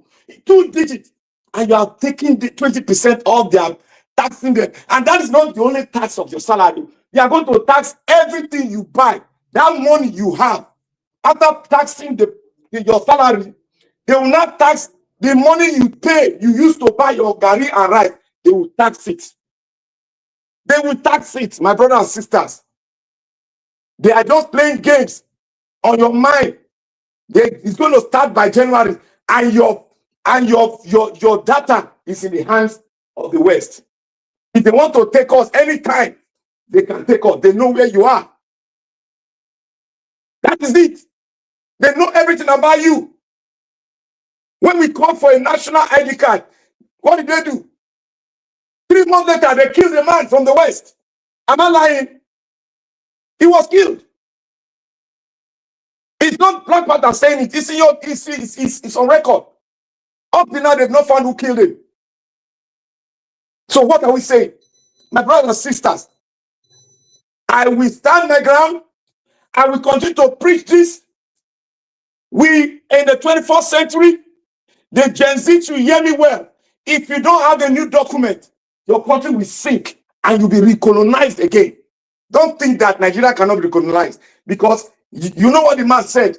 He said, we are like rabbits. It is true. What he's saying is true. Just using a parable. It might be upsetting, but the truth. You know, a rat does not fight a dog. It will smack you with everything it has got, because anything you have. Yes, sir. Yes, Randall. Okay, everything we have in our life, Nigeria has, it goes through their system. And if their system does not approve it, you don't get it. That is how it is. If they place sanction on you, you are gone. So, my brothers and sisters, let us wake up.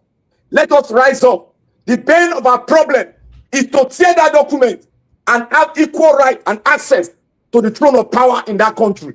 That is the only way that can break us through. No amendment. Professor Dangote said it. A lawyer, a professor in law said it. Said no amendment that will correct the situation in Nigeria unless you dismantle it and we all agree, and Nigeria will be well structured. Nobody from the north, the west, the east will dictate or say, without us, you cannot pass that bill. So Nigeria, wake up. It is the constitution, or we don't have the country. God bless us all. Thank you.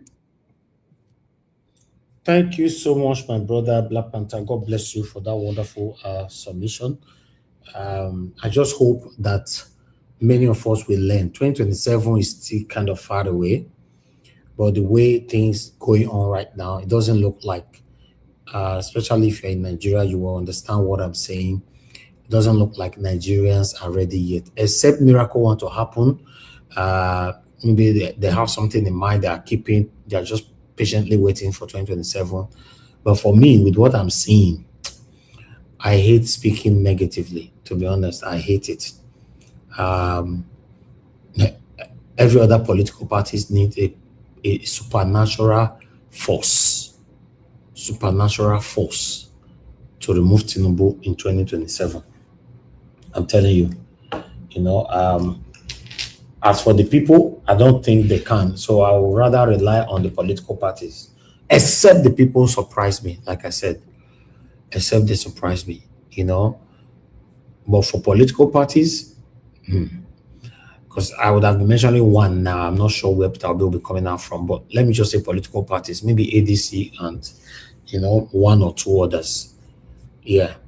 Normally, the essence of coalition is to join head together and remove the incumbent government, right? So that the country can be better again. If not for selfish interest, tell me why ADC, by now, they are not begging Peter Obi to take lead. If not for selfish interest. I'm just saying. Because what these guys are doing is obvious that they are not actually fighting to rescue Nigeria. They are doing whatever they are doing now for themselves. Because you are doing it to rescue Nigeria with the current situation of the country.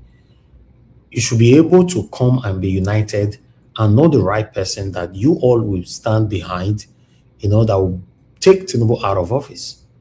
But it doesn't look like that. So for me, it's scary.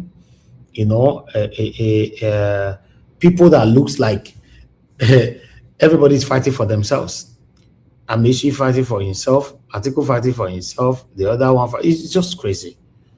But I know some of you might question me, why must they give it to Peter Obi? Because you are part of the satanism that we are facing right now in Nigeria. Yes, some of you who voted Tinubu in today, or rather who supported Tinubu in today, you are regretting. Let's have a better Nigeria. Una son and not go agree over on a dead body. Una not go agree to have a better Nigeria. It's shocking. It's really, really shocking. But meanwhile, I'd like us to move on. Let me call on Madam Patricia. It's good to have you on the show. Good evening to you, ma'am. Please talk to us. Madam Patricia, it looks like you are not there. Yes. Wait.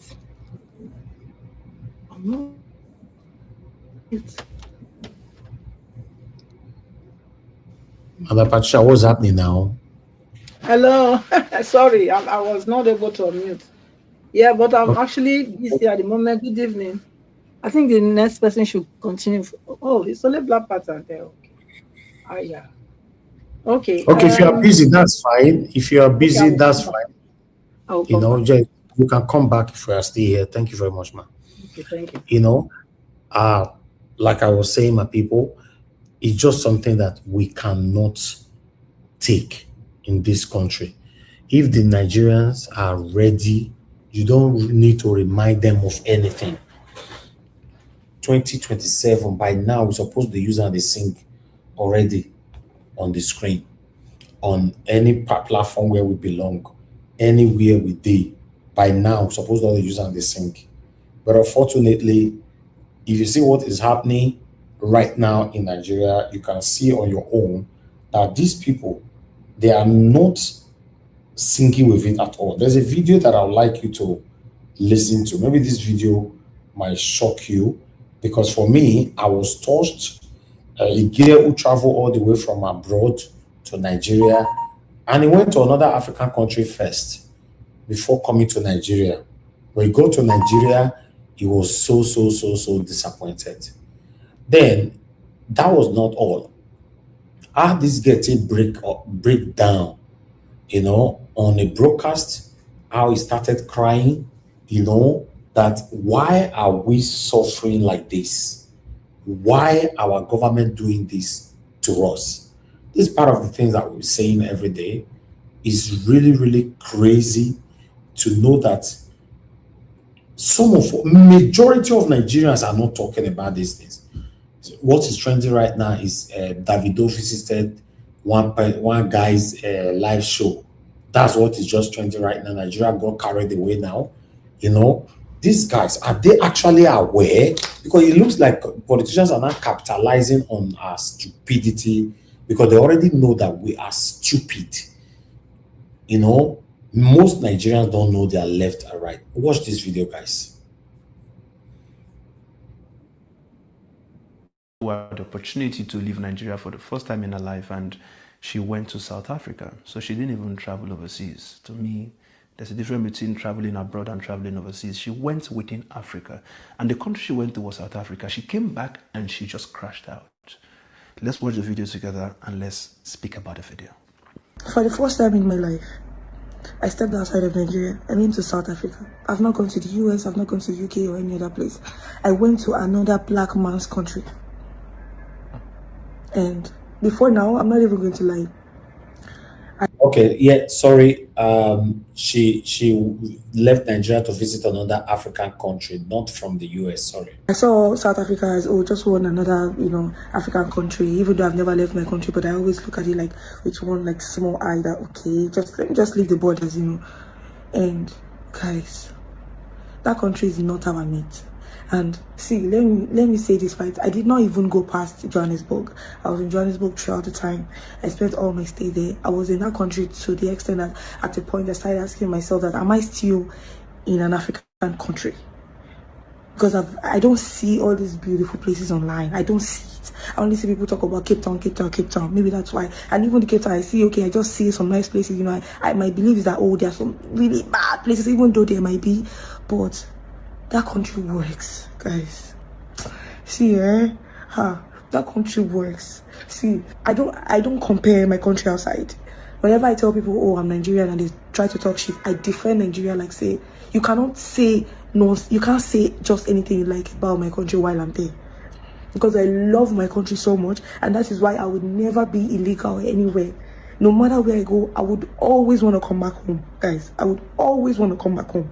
Because see, immediately I stepped back into Nigeria, the first call I had was, there's not been light for 2 weeks. Yes, I stay in Orchid and things are good, light is okay. But you're coming back home, just want to come and rest, right? I understand that, my country is not even up to that and everything, it's okay. I love my country like that.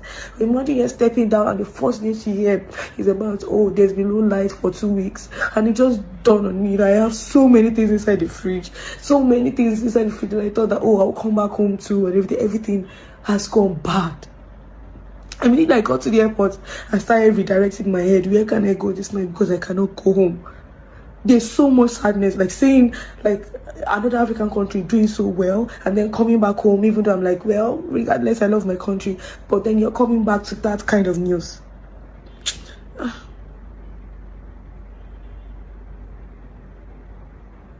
See, it's sad though. See, it's not fair.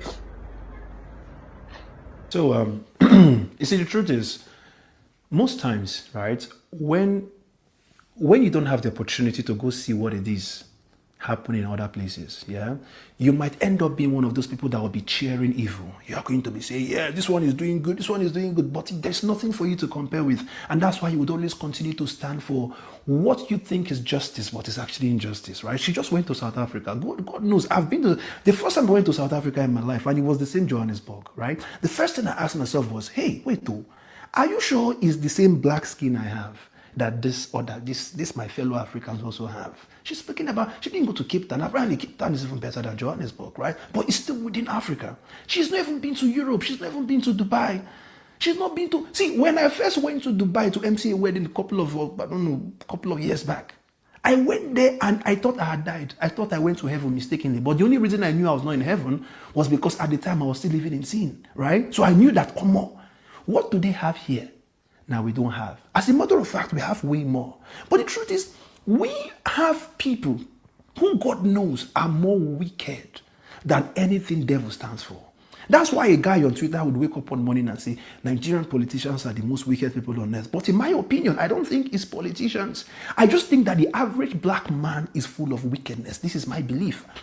If you want to unfollow me for that statement, that's your business. But God knows I always stand by this. Because, see, when you go to that same South Africa, God knows that the reason why South Africa, and this is what I think, like I said, the reason why I think South Africa is what it is only because they have a lot of sprinkles of white people living there. Take away those people, I'm sure that what we are speaking about Nigeria today is what South Africans will probably be saying too, whether you like it or not.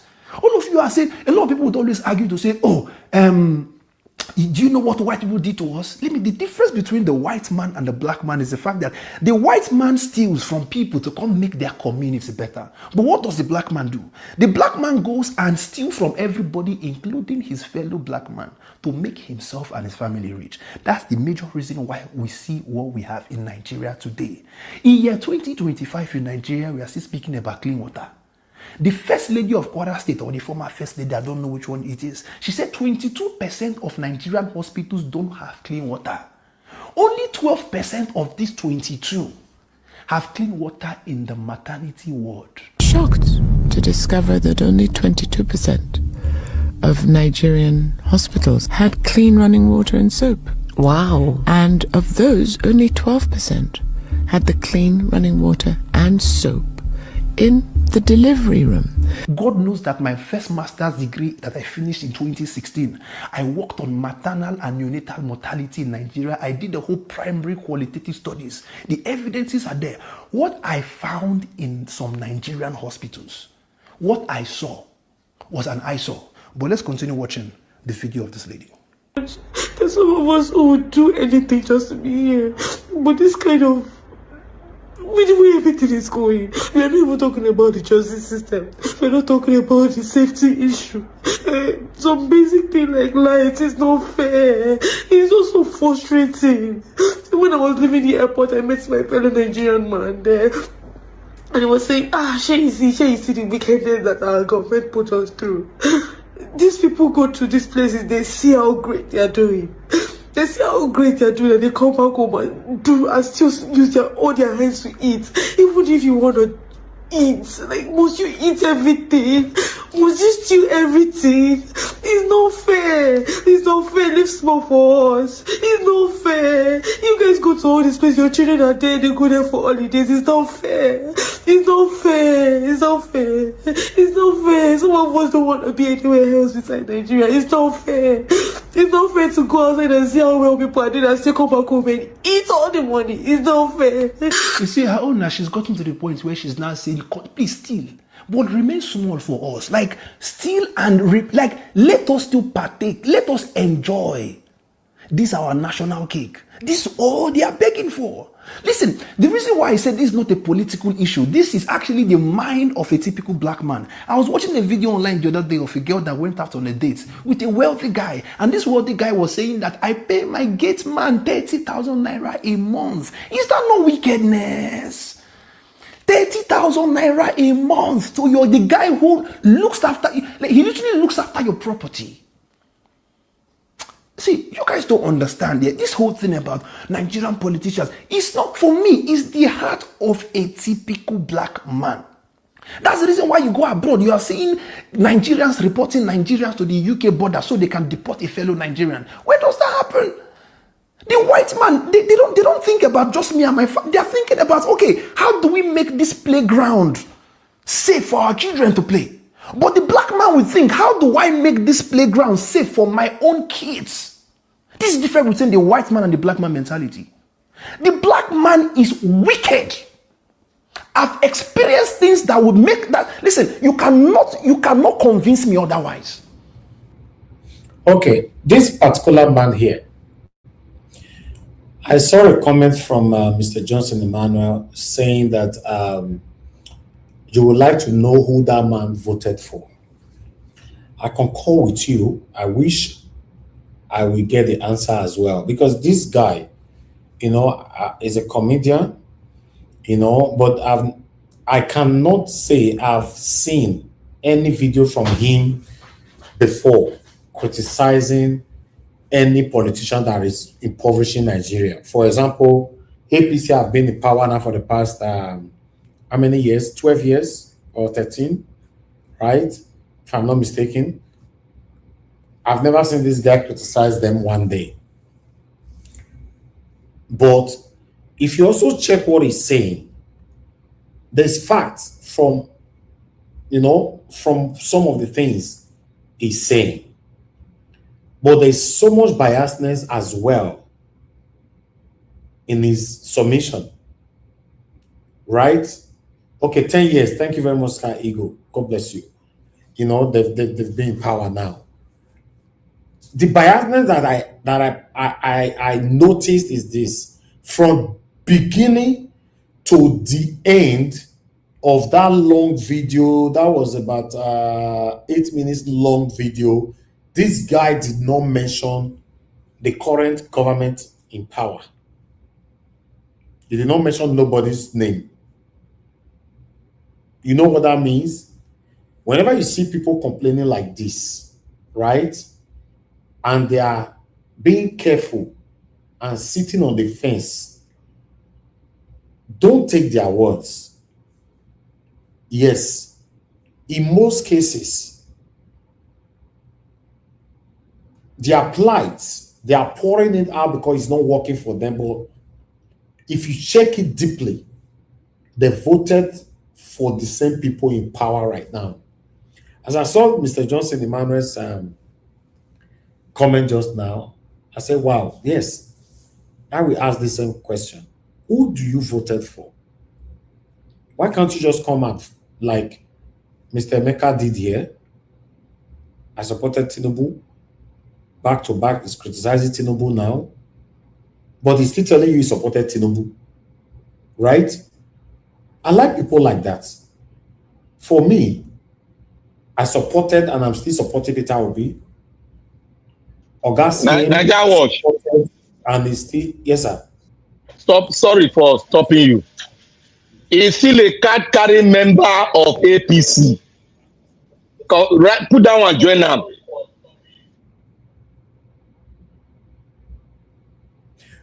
Okay. To be honest, my brother,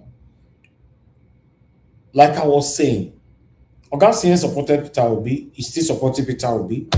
Black Panther supported Peter Obi, still supported Peter Obi. But Oga made a vow. He reiterated his vows yesterday, like me, reiterating my vow on this platform, that if Peter Obi, for example, end up as a deputy to anybody, he would not finish. This is how to support somebody, for Christ's sake. It means you are supporting this person, but you have a limit of what you cannot take from them. Right? It's like many of you like me now. Mr. Najawas, Mr. Elvis, Mr. whatever, blah, blah, blah. We like you, we cherish you. I really like that because it's encouraging me. But at least there's a limit to it. When you now notice tomorrow now, I'm now doing something contrary to what you know me for. Obviously, you don't want to be part of it. That's how it's supposed to be. Now, my question is, for many of you supporting Satanism, when any part of your Satanism is doing wrong, how come you are not bold enough to criticize them?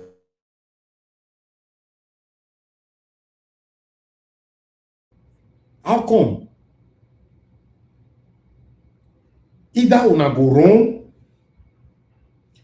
una no dey join any platform. Now only during election when they see una, na comment section una wan join panel to disrupt the people that are calling for a better Nigeria. None of you is proud of who you are supporting. Because I've never seen where you are supporting somebody you are not proud of who you are supporting. I don't understand. But you are supporting this person. Have you ever seen somebody call into my show before say, are they supporting me? I'll hang the phone on the person. I don't do that. Even when they are insulting me, I still don't hang up the phone. I'll tell the man, please be careful. Might not block you. I'll give you some, at least, some space to express yourself. That man, they talk your stand from beginning to the end of 8 minutes long. He said the black men are wicked, no light for Nigeria, no blah, blah, blah, this is blah, blah, blah. He could not mention one particular name.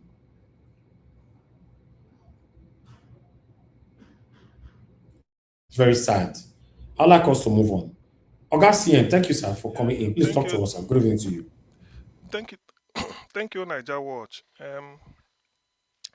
Good evening, everybody. Please observe all protocols. Actually, Oga CM. Black Panther, why you go back now? No, you be number 3, me na number 2. I want you to stay permanently in the US, not be that place where you did. Okay, later we go talk. I think saying anyway, yesterday, just hold on. Yesterday, I reiterate that's what Naija Watch was saying. Any attempt for P2B to say be vice to anybody. Now here we go finish him. I repeated it yesterday. Niger Watch number 1, me number 2, you number 3. That number 4, I forgotten the name. Whether now that guy from those two, I forgotten the name, but you go help me remember. That is a side talk anyway. You see, let us talk about. I have 2 issues to trash today: Dave Umahi, and then this issue of Nigeria generally. For instance, this last video Niger Watch you played, like what the guy was saying. You see, I wish he's listening. You don't tag everybody with the same brush. Rwanda is a black African country. It's more like a first world country. So not every black people, they wicked. Botswana is a black African country. The country is working. Botswana is working very well. Even if you don't call it a first world country, it could be second world or a little bit below Singapore. Botswana is working. It's manned by black people from beginning to end. Let me just give these 2 examples. Blacks are in charge and the country is working.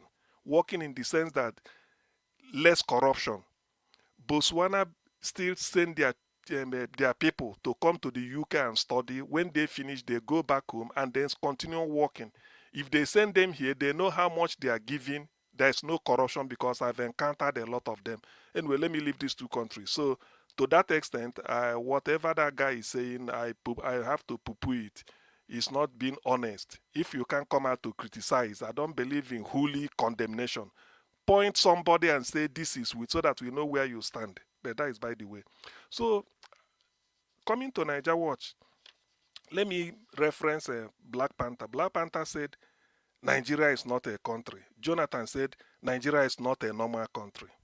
Now, because of this hula baloo about Christian genocide in the last 2-3 weeks, in which Daniel Boala said he came out as the government spokesman to say this thing, America na IPOB from the southeast, now then go and confuse America. They went to White House to go and tell this thing. It's all lies. He was showing one report like that. He says, see, the International Society for Civil Liberty and Rule of Law. It's an NGO or sort of a human rights group. They are based in Onitsha, Anambra State. He says, see, now, because of all those things, Trump now sent American legislators go and do fact-finding for us. And they came. They've been to the country and they've gone back. One of them is Riley Moore, who is representing the state of Virginia or somewhere in the U.S. House of Reps. This is what he had to say. When he came to Nigeria among other people, they visited Middle Belt. They went to Benue State. They went to the palace of the Tortiv. Tortiv is the traditional ruler of the TV people or Tiv people. The man explained everything to him without mincing words. Then they left and went to the Catholic Bishop of Makurdi and all those places. They took some hearing from them. Now they went to the refugee camp where they have over 600,000 people, according to him. He listened to them, and then after listening to them, they went around, saw damages and everything. Already somebody in refugee camp, the first thing the person will tell you is, I'm in a refugee camp. You ask him, where is your house? He will say, my house is somewhere there. Who is occupying your house? Not that it's burnt, or there's earthquake, or any natural disaster like hurricane. No. But somebody displaced you, and who is that person? Then your guess is as good as mine. Now, this is what the guy said. He said, Nigeria is hell on earth. It does not have to be a country. So when Black Panther said Nigeria is not a country, probably I will approximate it to what this guy is saying. And when Jonathan said Nigeria is not a normal country, it's like they knew that there's a man called Riley Moore who may echo what they are saying. Because in Niger Watch here, we let people know the way it is. This is like a lecture we all go through here. This Riley Moore said after his recent visit to Nigeria, American politician Riley Moore has reportedly expressed shock over the country's situation, saying he now understands why many, especially the Igbo people, are desperate to leave. But that is not it. After spending time in Nigeria, I finally understand why some people, especially the Igbos, want to leave. Nigeria is hell on earth. It doesn't even have to be a country in its current state. This is what the American said. Then the other one, from the state of Michigan, I don't have this thing here, but he said he will now go and file report back to the presidency because they were sent on a fact-finding mission. So Black Panther, those of you in the US will be monitoring what is going on in the House of Reps, maybe this week or next week or after the Christmas, because they will debate all this. You see, this is the situation in Nigeria. That's why sometimes it pains me, particularly me, or maybe most of us here, when we are here criticizing or opening things up, and people may be on the chat column writing rubbish, confusing people. You that we know, when we are talking about Tinubu, it is not for nothing that even if as a person you want to employ a gate man for your own household, and somebody showed up, you say, okay, I want to know. You want to know the background of the person you want to employ. This is only for you. You have a company, you want to know the background, and they say, the man live for bus stop. He was discharged from this, he been to prison 10 times. You will drop the person. Why? You feel that that person is not of sound character.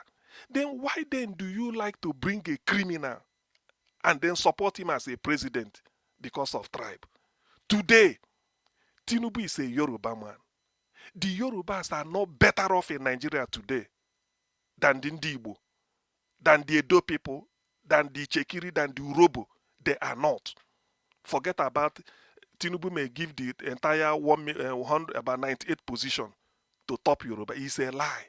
They are not better. After all, there were people shouting a being power. So why must people still be using, okay, Muslim? Are the Muslims better off today than the Christians in terms of cost of living? They are not. So why is it that when we come to discuss Nigeria, people will still be talking of tribalism? This man come from here. Why can't we settle for the best? I settle for the best because if I want to employ somebody, a domestic staff, to serve me, I will go for the best. Just like any other person. Even if you take Tinubu to employ a driver and they bring somebody, say, Oga Tinubu, this is the man. He said, this one a drunkard, they drink it. He said, no, I won't employ you. Because he want the best. Somebody who does not even have anything to do with alcohol because of his own safety. And then you bring a criminal and say, Tinubu, employ this person as your gate man in Bordelon. He won't take the person. But why is it that when we now want to elect president, bring a president for Nigeria, we settle for criminals? So how then do you think that somebody with Tinubu's background is going to do magic? I remember somebody coming to tell us 2 years ago that Tinubu has mapped out how to change Nigeria. 25% will go to a budget for education and this and that. In all those superlative, he says strategies. Go and look at Lagos. He built Lagos more than Jakonde. He built Lagos more than Mobolaji Johnson. He built Lagos more than Bolaho Mudashiru. All those people that contributed to Lagos State, they say Tinubu built Lagos, not knowing that Tinubu put Lagos in his pocket, and people were coming here talking every time. You know, we had a very hot exchange here in those days. Now, one of them came back to say he's disappointed in Tinubu, in which I interpreted it to say, so you are now regretting voting. He said, no, I didn't say I regret. I said I'm disappointed. That is use of English. So it's for you to know. That is the way Nigerians reason. Now, fast forward to how do we correct the situation? All of us want the best. Why I'm saying this is that I dream for Nigeria what I see in the Western world. That is what I dream for Nigeria. Yes, I came back recently from the US. What I learned from US is that, Black Panther, you can correct me, business. I say, they say, the engine room of America is business. Everybody business. Nigerians own a lot of businesses in Texas. Go there and see. Business. I say, They say America is business. All their youths, they finish high school, they just want to start one business. Everything business. That is the thing P2B is talking about. And the America is #1 country in the world in terms of wealth. I was in US when they elected a new mayor for New York, a Ugandan migrant, though a Muslim of Indian, I think Indian parentage, but they moved from when he was small from Uganda to New York. He did all his schooling, everything. Now he's the mayor. I think at the ripe age of either 30 something or 40 something. The budget, not the state of New York, because America has 50 states, not the state, the entire state, but the city only. 37. Yes, thank you. That is to say, if you have a Edo state, the mayor of Benin City, it doesn't include Epoma or maybe Auchi or Uromi. In Anambra, you say the mayor of Oka, it doesn't include Onisha, Nnewi or any other place. So it's just the mayor of the New York City. His budget, the guy is going to handle at 38 or 37, $115 billion every year, annually. That $115 billion is 3 times the budget of the entire Nigeria. Now, the mayor of New York, you can never see him with a convoy, despite going to handle $115 billion. But Nigeria, who borrowed to finance 1/3 of 115, which may be around 35, if I'm not mistaken, 35, 70 plus 35, 105, maybe around, okay, let's just say give and take, maybe below 40 billion. Nigeria, who will manage 1/3 of 115 billion, is having convoy everywhere. Domestic this, domestic that. Is that the type of country? So can't we reason? Can't we? So does it mean the mayor of New York is not in a position to buy 10 limousine after $115 billion? But he won't do it. The moment, in fact, maybe the car he will be using as his official car will be the car he bought with his own money. I'm not sure they may have an allowance for official car for him. But look at that age, look at how much the guy will be managing. But Nigeria that we go and borrow all over the world, even still, 1/3 of it, and yet we are having private jet. Oga me. You see, the guy they live for, as 1011 be for Nigeria. Now the place where the man they live, a room, bedroom, a room and a parlor, night is still. You see now. And the mayor of the number 1 city in America is New York. Everybody knows that. Very important. Now there you have United Nations. Now there you have a Statue of Liberty. What makes it? New York Stock Exchange, New York Times. Black Panther, you know all these things. So a mayor of such a very important city in America, look at the lifestyle. But in Nigeria, what is the population of the city of New York? Not the entire New York state. The population of the city of New York will be some millions, I agree. But Nigeria is having more than 200 million with 1/3 of that budget. Yet, the person who you entrust to do the budget will be all over the world borrowing money and then be squandering it. And if you want to travel from Aso Rock to somewhere, they close road. So, can't we reason? Can we not reason? And when we come and be criticizing it, people will come and tell me, Tinubu, it pains me that in this day and age, people still see the likes of Tinubu and the Atiku as their future. Peter Obi is getting old, but let him use the 4 years and lay the foundation and get out. That is the thing. Then we look for people of between 30 to 45 years that are, hotheads. Then you put them there. Then you bring a man every time he's there for hospital. If not be for America now, Tinubu for and that's it. And once we start the pace of electing people of between that age range, 30 to maximum 40 years, do you see? That's how it will flow. Yes, even to the state. Because these people, they are too old.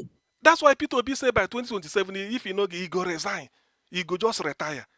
Like Peter Obi people like Peter Obi in abroad, they are finishing their term. So why should people be seeing their future in Atiku? Atiku was born 1946. Next year, Atiku will be 80. Next year, Atiku will be 80. Atiku became a Nigerian through a referendum done in 1961 February, that the side of Cameroon became part of Nigeria.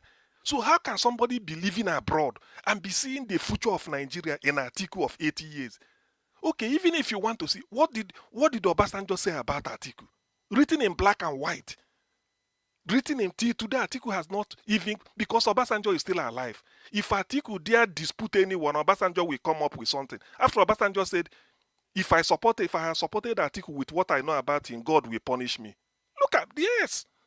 So it pains me. Why do people still see their future in Atiku? Not to talk of Tinubu, you don't know his age. So all this, sometimes when I look at this type of thing, you start to wonder, Nigeria, do we really want Nigeria to move forward or backwards? That is what pains me. Look at what is happening abroad. 34 or 37 years, somebody is becoming the mayor of a city like New York. Do you know what it means? And he won't fail them. He will deliver. Now, somebody is 80 years. Every year he will come. Next year he will be 80. And they're still talking of Atiku. Then only to tell P2B to come and be vice to Atiku. When P2B has said that nobody has even called me to discuss anything VP with me. Secondly, I will be on the ballot. Yet people do not believe him because of Igbophobia. Okay, let me ask you this question. I want to see your take on this question. For any reason, our principal is not on the ballot. He decides today, he can sleep and wake up saying he's not part of it anymore. For any reason, and it becomes a two-horse race. Only Tinubu and Atiku. Who would you prefer to be there? I won't prefer anybody. I'd rather not vote. Yes, and I will say, because somebody can boycott the election, but this one on principle. But anyway, what you said is based on what is it called? What do they call this type of something? You are it's not you just failed hypothesis, just like say if. But God, may your if no come true. That is just what I will say. Amen. Make it. But I know you're a human being. We are human being. We said in case, just like damage limitation. But let it not come true, because my hand will be tied. I won't even campaign for anybody. I mean, where is the future? What has Tinubu done? 2023, Tinubu was coming on the wing of Lagos State, Naim build, and people just the mago. Now you are having more than 2 years. What have you done? The National Security Advisor, which you appoint, is the person paying the terrorist. Why? Why, Tinubu? The person you appointed, you brought to Ribadu, a Fulani man, be the national. What is security? Where you are paying people that are even causing the insecurity. I mean, it doesn't make sense. People will say, are you sure? But that is the reality. Wait until these American legislators submit their report. That is when a lot will happen. We don't get feedback from a small. They go on interview. Yes, they go on interview, but official report, because I know it will be published. People will see it. Because he said that Nigeria in this is not supposed to be a country. Is that not what Jonathan is saying? Is that not what Black Panther said in those days? Say Nigeria is not a country. Jonathan says it's not a normal country. But people will say, it's not. How can we still be seeing the future of Nigeria in all these criminals? What is the fact that we should have been saying, if there is anybody, whether na one-eyed person, so far you are found not to have stolen money. That is the type of, because the problem of Nigeria is stealing. The problem, Atiku has been a civil servant all his life. Yes, he was in the custom. It's a civil service job. Level 1 to level 8, level 9, 10, up to 40. You're a civil servant. Whether you are in the border or you are in any conditioned office, you're a civil servant. How come you are this rich? Obasanjo entrusted you with privatization. Then you cornered everything. That's what is paining the man. Tinubu, what have you done? You forged certificate, enter mobile. What? All these things, where has he led us? And people will still be telling me Jagaba and Tinubu. You see, I don't want to, sometimes when I look at this thing, I said, Nigerians, the problem is that most people have they are desperate to misinform the public. What do you gain? You don't gain anything. Thank God I've been across the continent. I've seen things for myself. I said, look, there is no magic. Rwanda we are talking about, they fought civil war, had a genocide in which today they are making a memorial. The world even saw it in 1997. Today, the way Nigeria cannot even attain the height of Rwanda in the next 30 years. The way Nigeria is going. But look at Rwanda, even Botswana.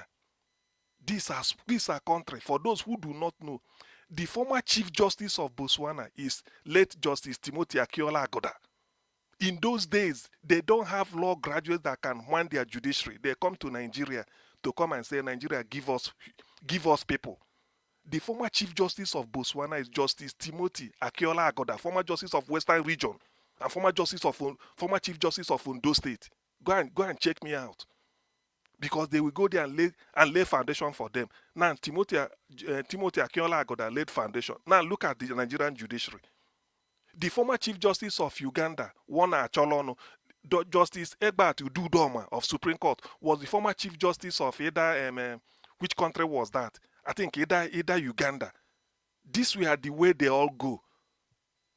Where are we now? We are retrogressing, and people are telling me to bring article because of what?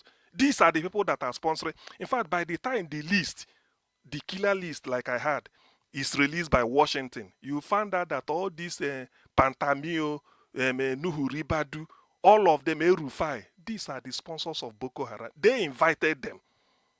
They invited Boko Haram, 16,000 of them, to come and station in Ekiti State. We all know this. I'm not making it up.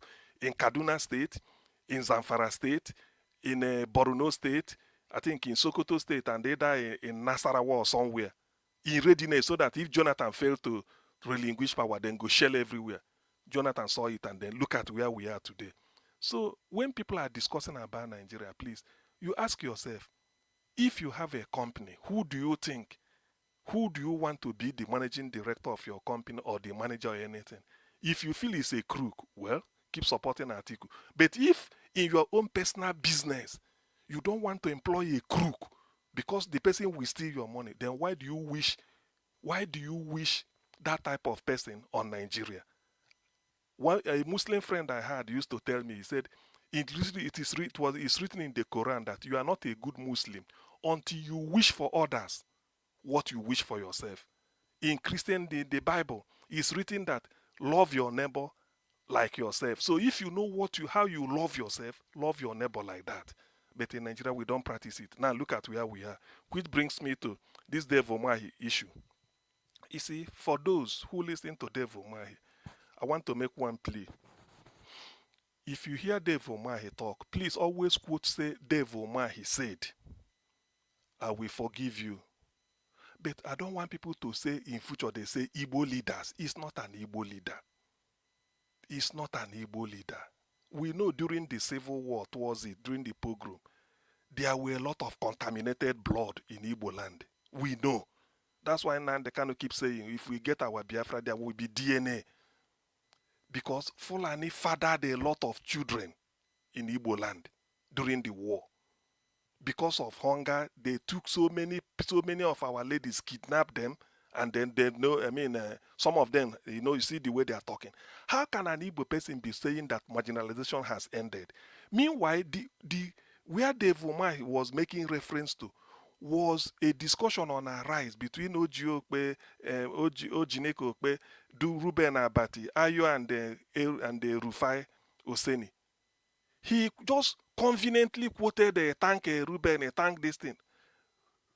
Rufai said marginalization of Ndibo is still reigning supreme. Where is the rail? Who doesn't know that Nigeria need a rail from Lagos that will pass through Ore, pass through Benin, down to the east? So that now that we are having Christmas, anybody in Lagos going towards the southwest, south, will take the rail.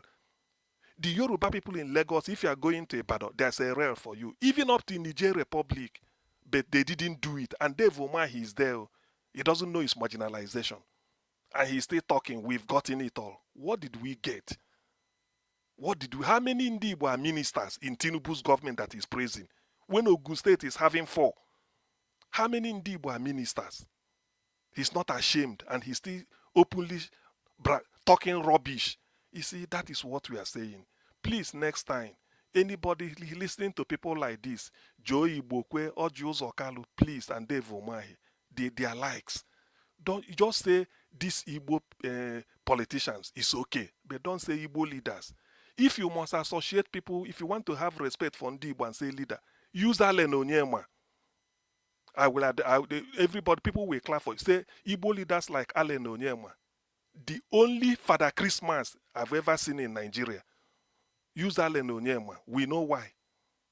Say Peter Obi, if you want to corner Peter Obi as Igbo man, say Igbo leaders like Peter Obi, I will clap him because he's very clean.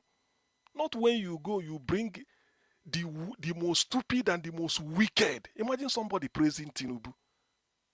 When Afenifere, Yoruba socio-cultural group, held a meeting and told the National Assembly to impeach Tinubu. And Dave Umar is telling us that Tinubu has ended Igbo marginalization. How? Where? Where has it ended? Because infrastructure, he say they build road. Eh? Why can't Dave Umar, since he likes Tinubu, why can't he tell Tinubu, say Tinubu, my boss, releasing Nnamdi Kanu? It is injustice. They left, even the Yorubas condemn it. Every region in Nigeria condemned this thing. So that's why it's like a national anthem. All of them condemn, every lawyer, all of them condemned it. Why can't Dave Umahi tell Tinubu releasing Nnamdi Kanu? Why can't he say it? And then he will come home and be telling Igbo, when you go to anywhere, respect the law. Eh? When the Fulani came to Ebonyi State to slaughter people along everywhere, were they respecting our law? How many people outside the Igbo land has Igbo slaughtered in Lagos, in Edo, in Ondo, Ekiti, Oshun? How many? Igbo are everywhere. How many have they slaughtered in Zamfara when we don't respect their law? So what nonsense is this man talking about? And tomorrow people will say Igbo. He's not an Igbo leader. Please, just say Dave Umar. You can trace him down. Thank you. Huh? Yeah. Ogazi, you see why I will always respect you. You are not a perfect person on this platform. So do I. I'm not perfect. But you see, some of the things that I say all the time, and some people will tackle me on the comment section by saying, it's not about Igbo person, blah, blah, blah. We should call other people, blah, blah, blah. Now, Oga CM is coming out directly saying, why can't satanic David or Dave Umahi not tell Tinubu to release Mazi Nnamdi Kanu? And whenever I say something like that, some of you will tackle me. It's not about the Igbo people. It's not about the Igbo people. Let Nigeria just do what is right. You know, I was waiting for you people to tackle him now, to say, no, it's not about the Igbo people. Listen, let's call a spade a spade. Yes, the Umaya have letting us know now that he's close to Tinubu. Tinubu is everything. Then he have the opportunity to talk with Tinubu one-on-one, like I'm talking to you guys right now one-on-one.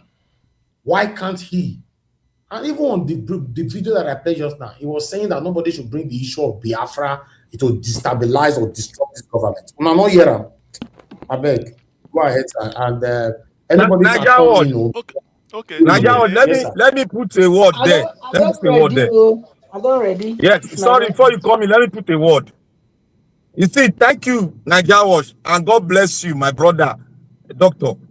You see, even right here in our panel here, some Igbo people extra, they came here, they were messing themselves up by saying, yes, Kanu should be locked up forever in that place.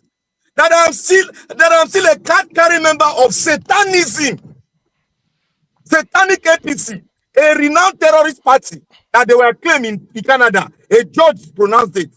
And he's still coming out here and said, oh, I am clean, oh, I am no longer a bad person, but I am still a card-carrying member, and Kanu deserved, because Kanu did not let me bury my father.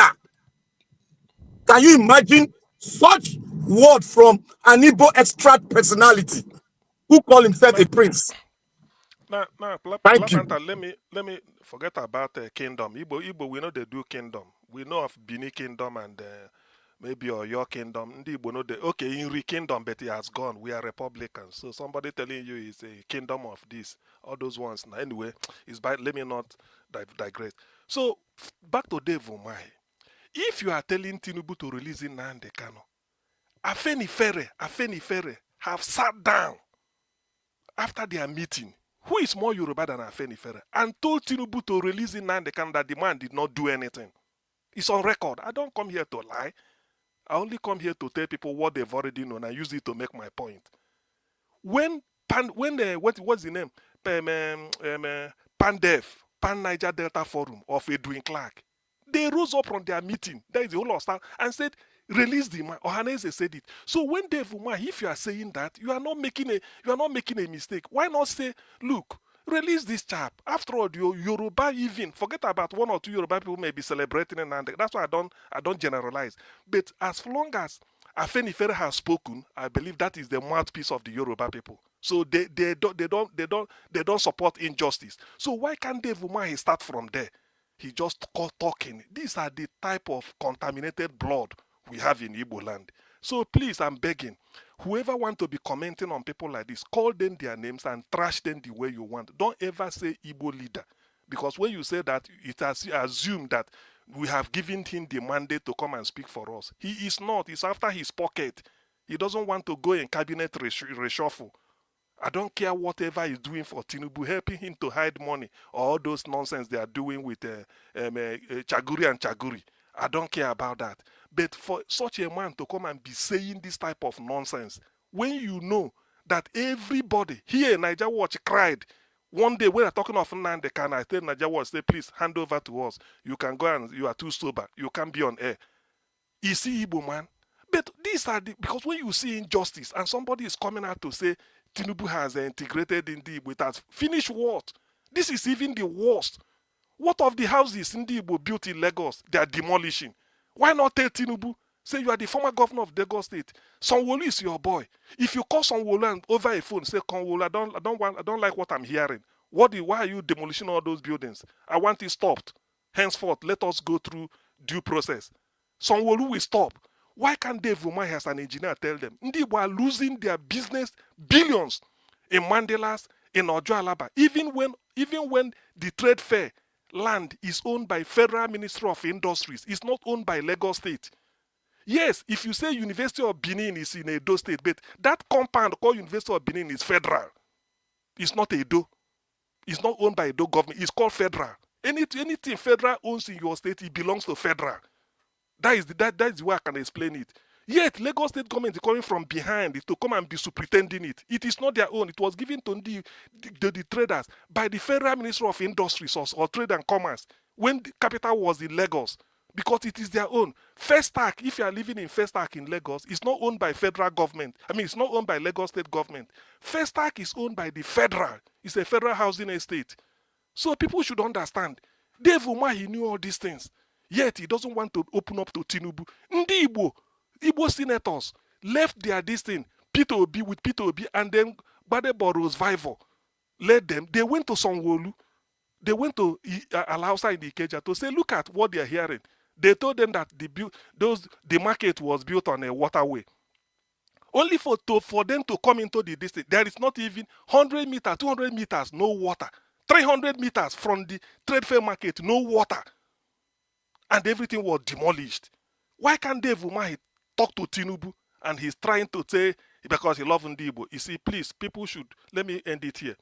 Understand that if you don't know, the civil war, the devastating effect of civil war on Ndibo is not because they break a bridge, which we have repaired. It's those contaminated blood from the Fulani that they introduced, because during the war, if you are fighting a war, you come to a village, you sack them, you can rape anybody. Out of 20 where you rape, maybe 18 go get pregnant. And in a war situation, anybody can give birth. So go and check Dave Umahi. These are the contaminated blood in Igbo land. No Igbo man, we see what is happening. Yes, now. Biologist. That's why Nnamdi Kanu said, when we have our Biafra, because there are things. It's like, okay, Black Panther. Can you tolerate, you're a Bini man, a true Bini blood, with what the sacredness or the cradle of the Bini people, the palace or something, if I'm not mistaken, and somebody is going there to urinate and you are clapping, then go say, this Black Panther no be Bini man. If to say na Bini, at least you go stop the person. Say, why they urinate for this kind of place? So that we tell the people, say, look, na contaminated blood. Because this is what defined you people.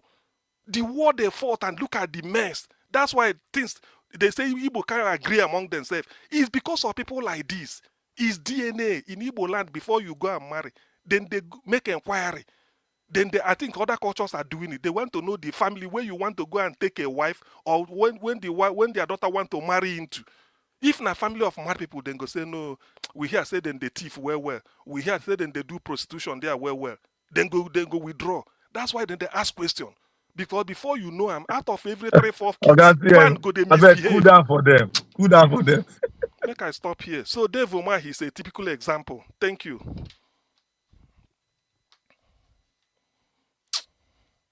Who is next on the list? Madam Patricia. Yes. Madam Patricia, how are you? Happy Christmas, oh. Same to you, Mr. Black Panther. You don't come.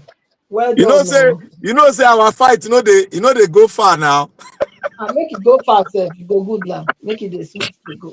Anybody want verse? Now well done. Me and Oga CM too. Now so we save the fight now. We not go agree certain issues. Now so it just reach. We are here to give our own opinion on subject that is bothering us. So nobody should try and gag anybody. Let everybody speak their voice or their opinion. That's how we can make amendments and move on. Anyway, Mommy Diaspora, good evening to you. Merry Christmas in advance to all Naija Watch family. Good morning, good afternoon.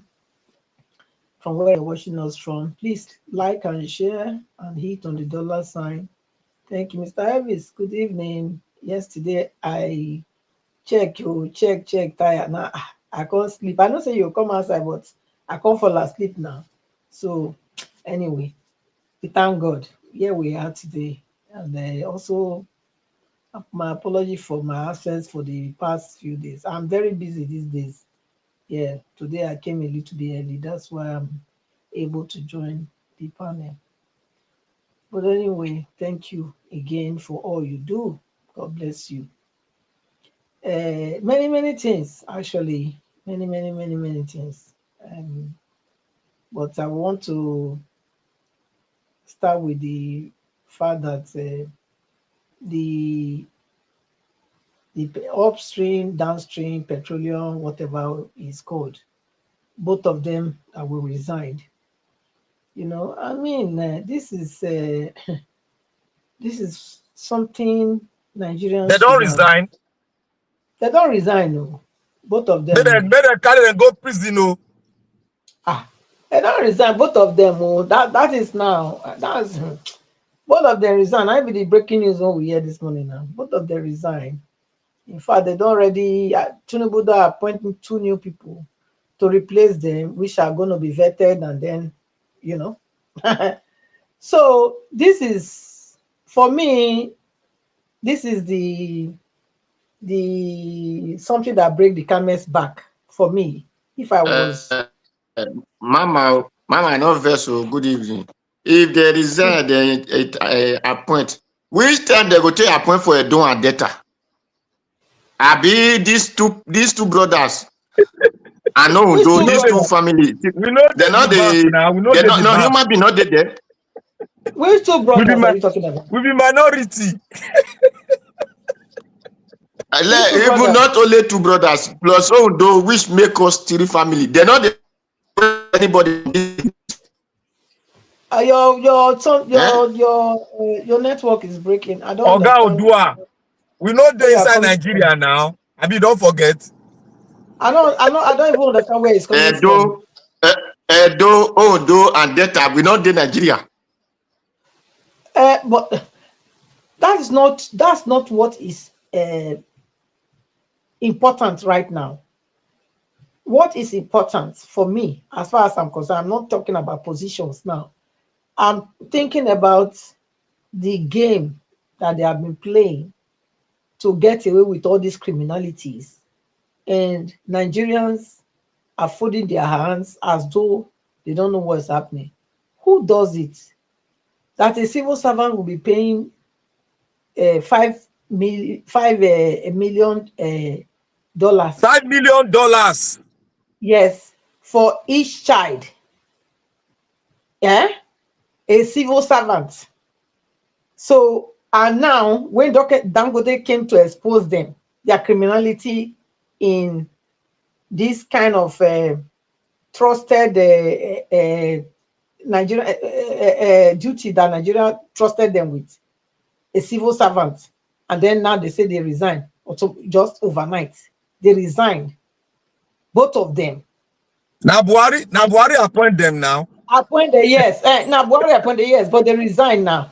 Yeah, but and then Mr. Wadua coming about who they put there. Why not why not this? That's not where I'm going to. Nigerians should have come out by now. Because this is what all of them have been doing. This is the same thing. It's the same thing they are doing. It's the same card. None of them get sense. None of them get sense. So is it not? Are they trying to tell us that when they resign now, then the whole thing will die? Because that's what they are trying to do now.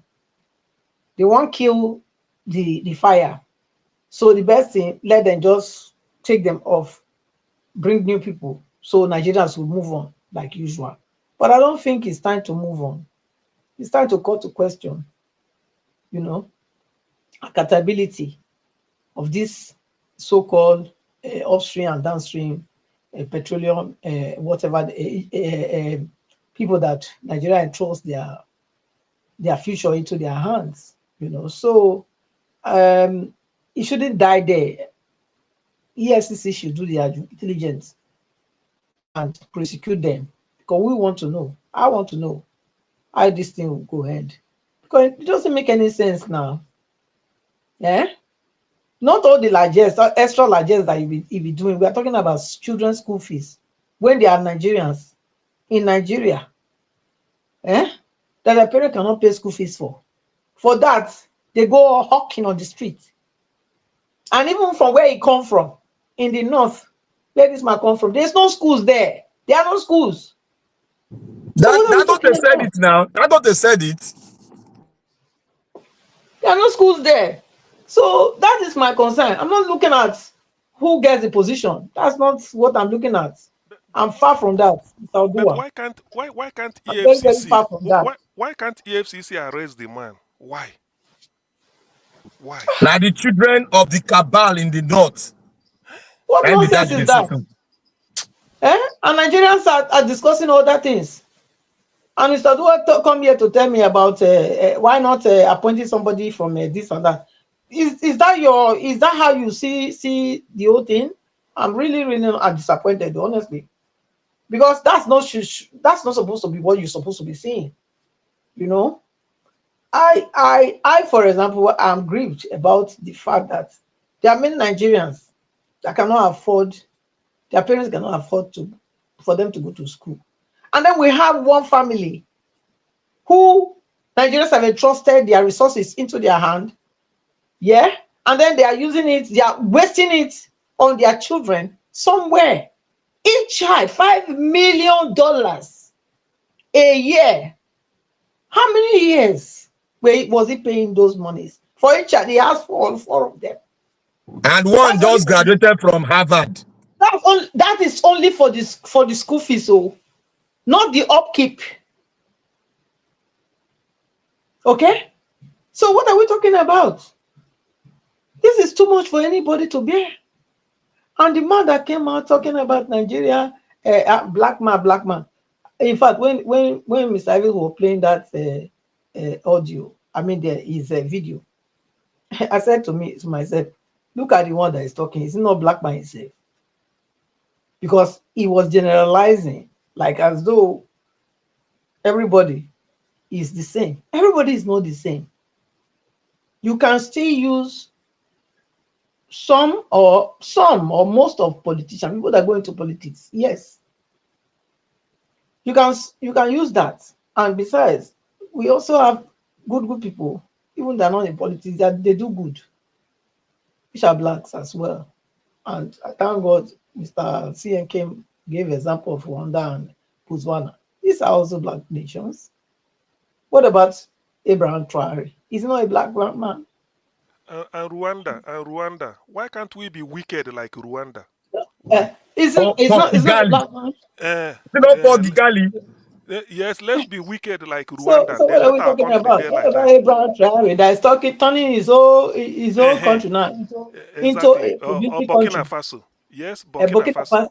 It's not a black man. So what are we talking about? So it's not about that. It's about, but let me just tell you what the problem is. Is these old men that are now in the stage of only dreams. They don't have vision anymore to give. They don't have vision. They are not visionary. Nigeria needs visionary leaders. And who gives vision? Young people now get vision, not be old people. Old men are dreams that they dream. The Bible says it. Okay? Your old men will dream dreams, while the young men will see We see vision. visions. Okay? That's what it is. I love that Nigeria parable, needs Mama. young, vibrant. Look, you can only look, even God like to catch them young. Even God. Yes, we know he used Moses at the age of 80. When Moses was in this earth, what was the age that people live? Eh? Was it not more than how many years? So what are we talking about? So it is young people that can change Nigeria, not all these old cargos. Not them. It's never going to happen. That these old people, this bunch of old people that we are seeing now, and that has ever been, that they will be. Look, it's not even a shame. It's not even a shame to all of them that they say the youth are the future. Eh? Yet, it's the old people that are deciding the youth, the future of the youth. Why don't you let the youth that are the future decide their own future that they are going into? You have already, you feel you have already, your own future is already finished somehow, because where they are going is closer to where they are coming from.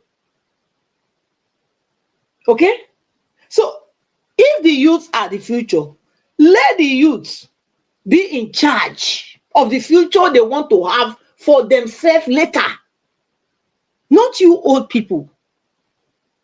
If it's not a shame, I don't know how people, how these people think. Who puts his weakest link into the ring, if not stupidness? Who does that? Yes, you might say you have some experience, yes, but do you have the the zeal, the strength, the vision? You don't. It's dreams you have, dreams, which means things that you could not accomplish when you were 20, 30, 40. It's now that you are trying to do them. So until we come to a place where they let the young people be in charge, Nigeria is going nowhere. It's going nowhere. And another thing, I don't know whether Mr. Everest brought it out here today. I'm going to talk on it because I think it's very important for everyone to know. They say a lawmaker raised the alarm about the tax Through bill that was signed. the tax bill that Yes. now for this front. Hey, Jesus Christ. We don't know the tax bill already now. No be that what they approve is not what What they they see approve is outside. It's not what different from is what they are what giving is us. hey God do. That's what they call abracadabra. The more you look, is the less. Let me tell you. Just okay, look, make we just make these jokes apart, laughing apart, this make me cry, honestly. That it can't be only one person among all this bunch of how many 300 and something, Abi? How many are they? the House of Senate and plus that, is that not up at nearly 700 or at 400 something or whatever? No, You no, know, it's what? Senate is 109. House of Reps is Yeah. that 365. So about 500 and something, about give Okay. or So it's 400 only one something. person that did due diligence, to go back and look at what they are signing, comparing to what the Gazette they sent to them. Abi, only one person. Nigeria is in a big trouble. Honestly. They never see anything now. Honestly. Not be Jagaban Nigeria they want. A Jagaban they want now.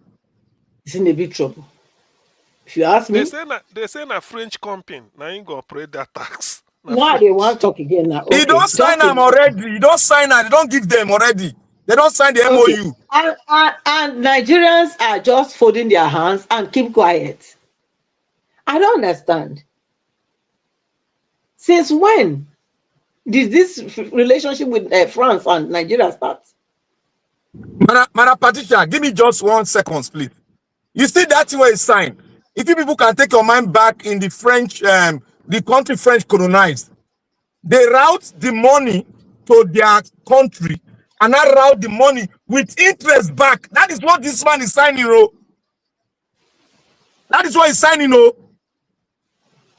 If people don't know, that is what he's signing. If you want to look, if you want to know, whether you drink French wine before you begin to sign all those things. if you want to know, France has one of the highest the highest tax in Europe. Go and look at it. France. Because they don't have anything now. They don't have any mineral resources. They have 48%. Even Scandinavian countries that we are thinking that their standard is high, their things are expensive, is 37. Only if you are earning above maybe 500, 700,000, yes, of course, but average is 37%. France is 48%. 48. A developed country. So now, Tinubu came now, yeah. He wants to now tax Nigerians to even their blood. That's what it means.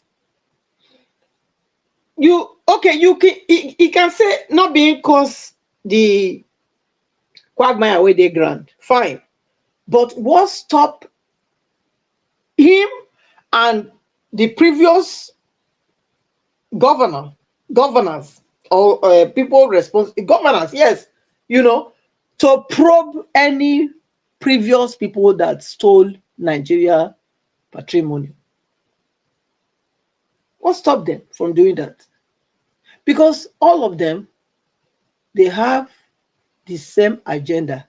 Go there and steal your own. That's the reason why they cannot probe. Okay, you can probe the previous what they call it, the previous regime or whatever, yeah. But now you are coming to tax Nigerians. Where does it happen? You've not given them a working environment, no infrastructure, no roads, no water from government, no light, no hospitals. Yeah? And now you want to come and tax them. They are the ones fending for themselves. Everything we own, Nigerians own, they do for themselves. And Nigeria is self-sufficient. A Nigerian is self-sufficient. The government does not provide anything. And now, you went to France for them to teach you how to, say your father used to beat them with cane. But now scorpion, now go take the bite now.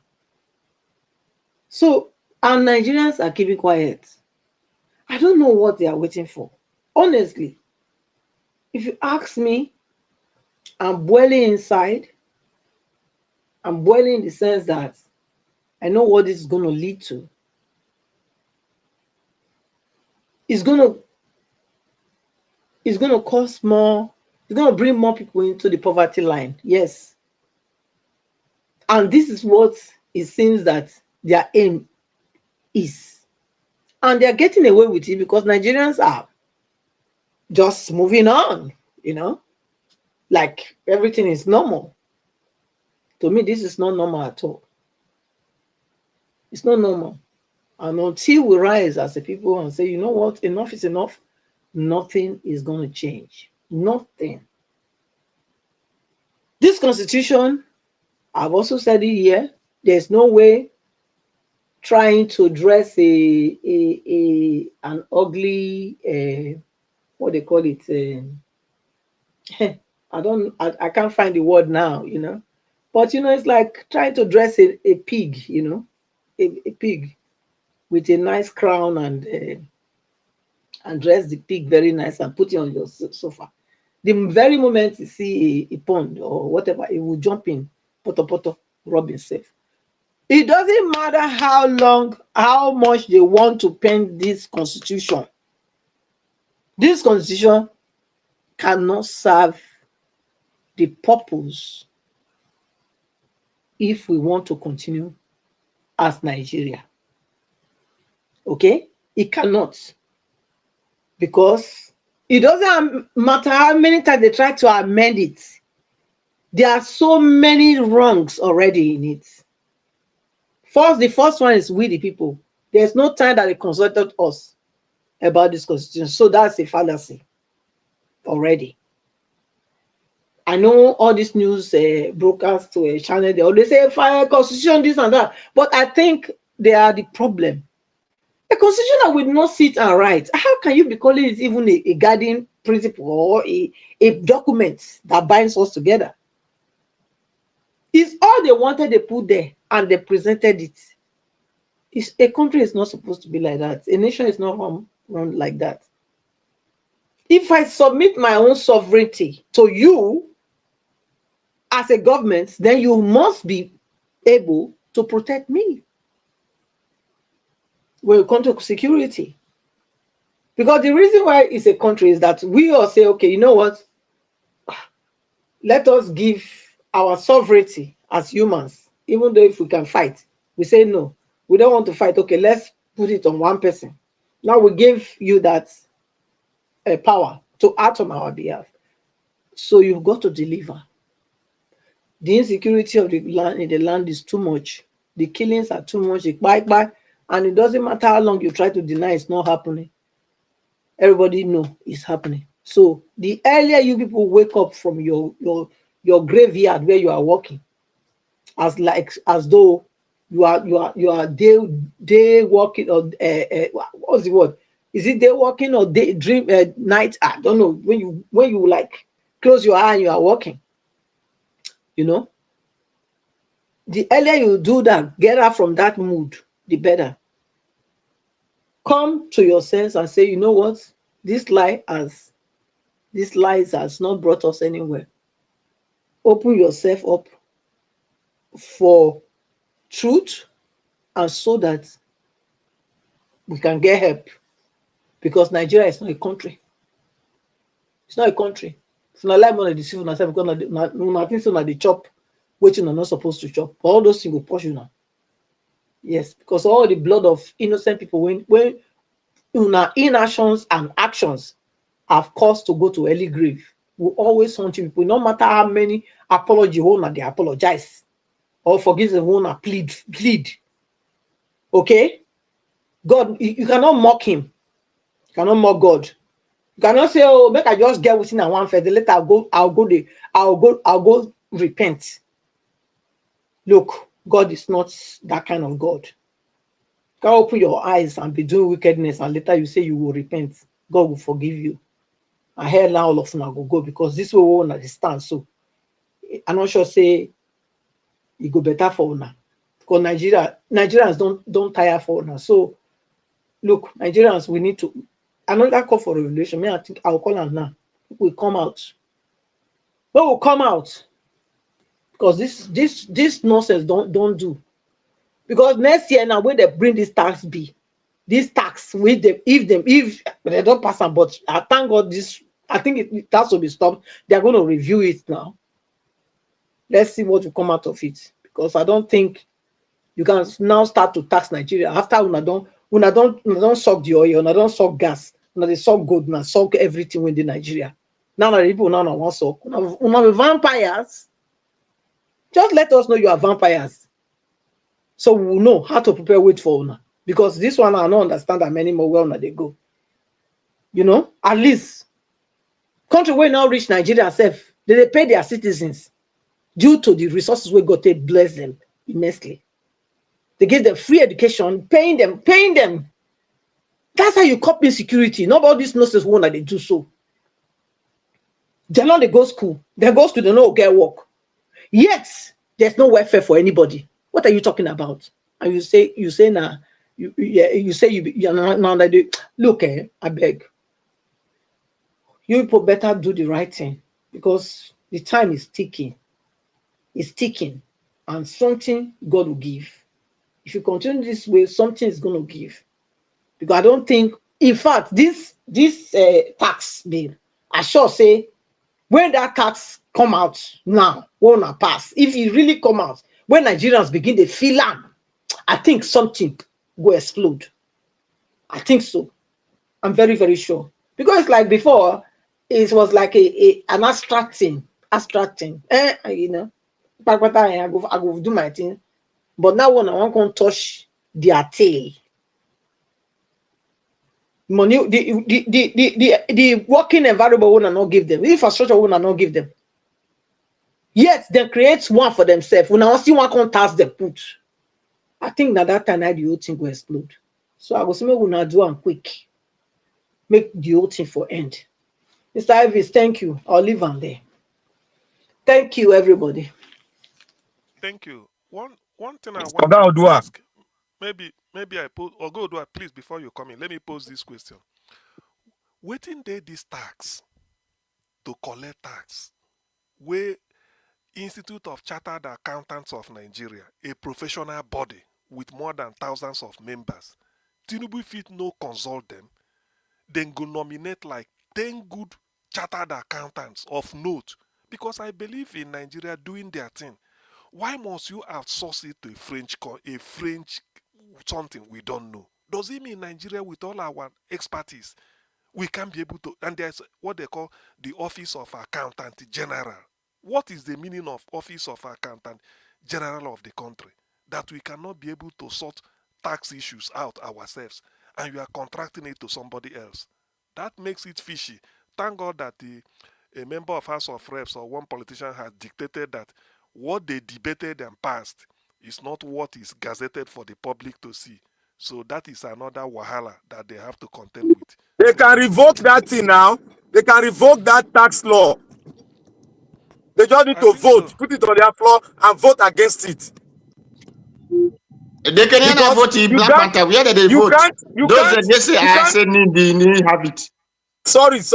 You can't carry your tax code and give to a foreign country. If let's say this Nigerians, we know what they happen.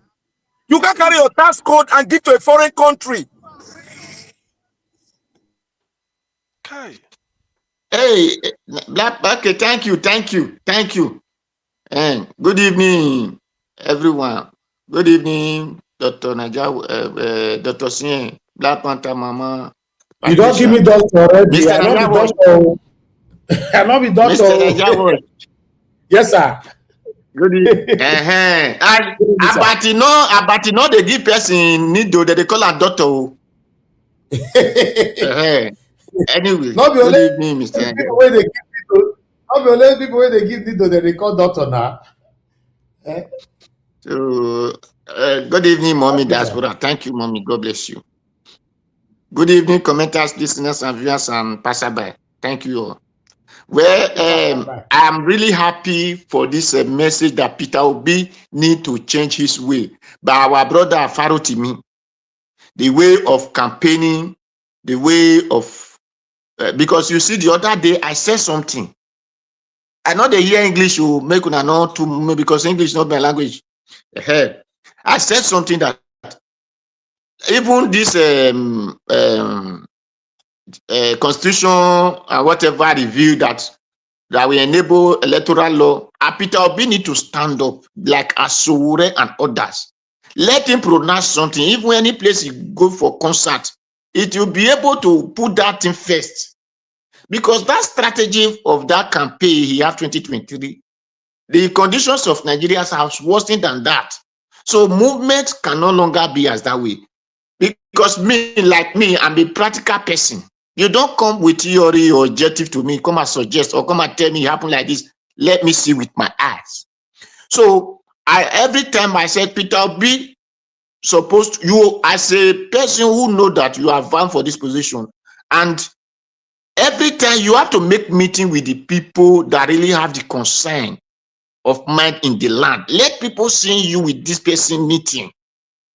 Peter Obi, can you meet Farotimi is too small for Peter Obi to say, let me go to his place. Let us just meet together today. Put it in news. Let, even if NTA, ITV or whatever, but they don't carry it. But let social media carry them and see, okay, even our brother Sani of the North and other people like this, our brother who is of labor obedience movement, you do go to these people, let them be seeing you that you are talking about the solutions with all these small people that people doesn't count. Even this Sowore that is been headed or whatever you might call it, go to him, call him. Sowore, let us meet here. However, whether you like me or you don't like me, let us discuss how will this country be good. You are Peter B is not too small to do that. It's not too big to do that, because in my people said, when anybody is looking for riches, the head will pass through the path of water in the house. Oh, because it is not all has that have such path. Those who are don't know what we call erodo, then know what we call oamen. Then when the water path is a little this thing, but when you have got the riches, your body will not even side the doorpost. So Peter Obi, as a well-concerned person, in the north, you will far well concerned. Inside, you far well concerned. Not just to go and say you are joining party. No, it doesn't really mean to go for ADC or APC or PDP before you go to people.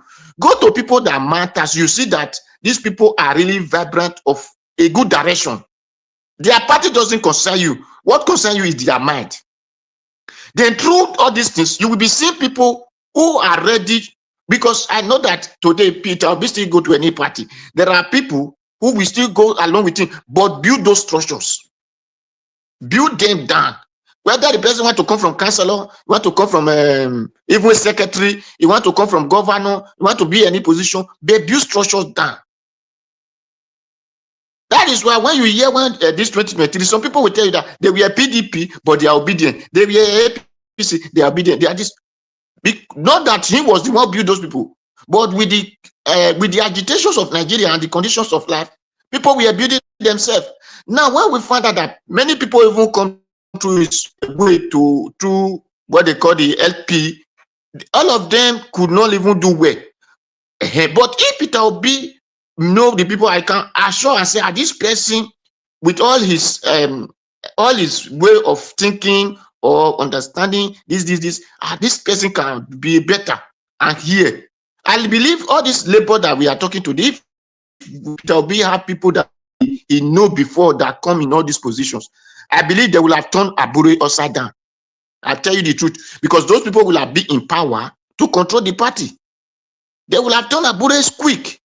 Those people that were decamping will have not run like that if it is the people that Peter Obi know that they are be talking, discussing from different parties together and enter those positions.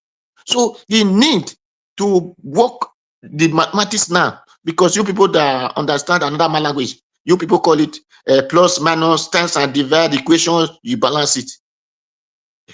So Peter Obi need to start working on those things. It doesn't matter that he must tell them that I'm this party or this party, we have to come and contest. No. because of they are talking of hijack and those on and no. But let them build structures. Let them see the movement in different parts of Nigeria. Let him put it first ahead with the movement, just like the way he was visiting that time. You see, people were running after, hey, Peter Obi, hey, Peter Obi. But let him begin to do it now with parties, with individuals that can mobilize all those people. If not, no way. Because me, I did not say that he should go for any vice position, because vice in Nigeria is not a position. You are just to say, my people, my person is among those people. No, I'm not of that. And that is what I will say. That is my advice to Peter Obi. He should, please, do something, put yourself as a leader, do the examples, and let others follow. So that is it. And thank God that our brother from America said Nigeria is not really a country, just like our Dr. Singh begin to refer. Me, I see Nigeria. I said it, that. I said it. I saw not the Kanu respect Nigeria to call it a Zoom.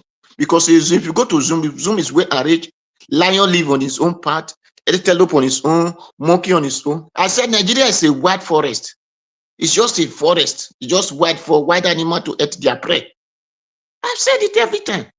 That is why a government who could not fight insecurity in his own country, the same soldiers that could not, have never able to say, this is the terrorists we sentence. We are able to carry that helicopter and go to another man country and say they want to go and coup what they call overthrow mate. Then, did you not know that it is your people, it is your government that is your terrorist? Because if you have that power to go to another man country, that you know they have their own aircraft, they have their weapon, they have their different things, and this is your own, and they are killing your own soldiers. Terrorists in your country is killing your own soldiers. That means your soldiers are the terrorists, killing the soldiers like them. So it's very clear. And that is why I always said, me, I'm blaming those people who claim to come from the South. Who claim to come from the South and say we are working for government. Your work is, you work ignorant. Because you cannot say, me talking here, I'm a soldier man. You then send me to Kanu and bring Kanu to Edo State. Then when the person want to enter soldier, why did you not say it should become Edo State to enter soldier and said I'm a Kanu man to enter soldier? Do that know any place in Kanu? Did my grandfather make farm in Kanu? A soldier is supposed to be patrolling inside the bush, not along the road. A soldier is not supposed to come and be, say they call it a whatever block. You're supposed to patrol inside the bush because you are waging for war. But our soldiers in the South are there blocking our brothers in the road while leaving their own army inside the bush, killing our brothers and sisters from the farm. Then our own brothers and sisters who claim to be soldier, whatever position, they will tell you they are obeying the law, which last order, that year order. Because the order that will make me to leave my house for you to come and destroy it with your brother is not an order. It is foolishness of mine.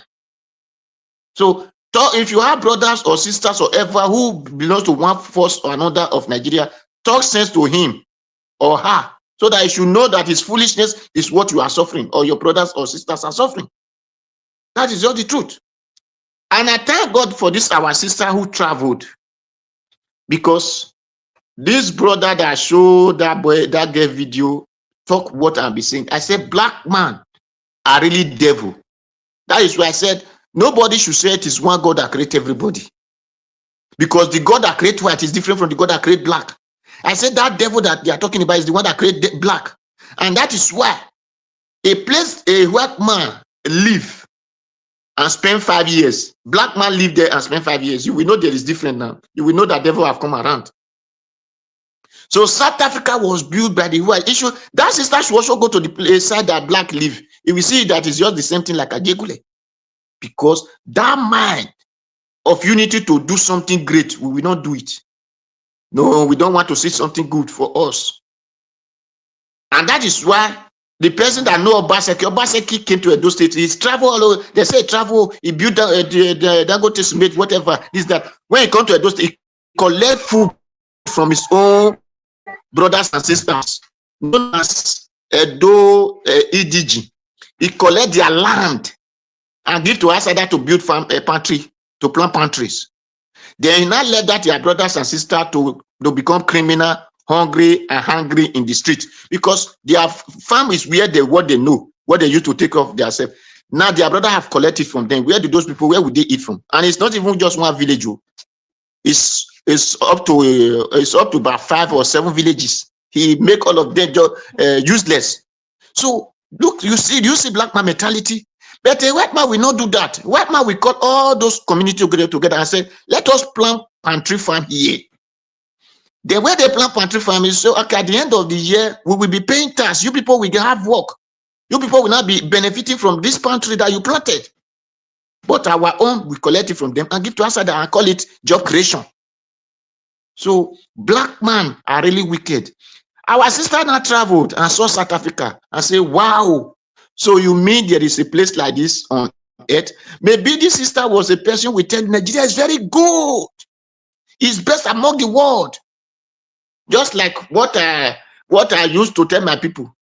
That when I return back to Nigeria, when my vehicle enter pothole, I wake up from sleep. It was there I know that I have left Europe. I'm in Nigeria.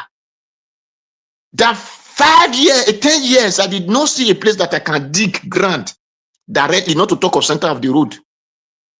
So you see, or not to talk of electricity. And that is why I blame our people who come from Europe and say, darkness is everywhere. I just went and buy a generator. I say, it's your foolishness.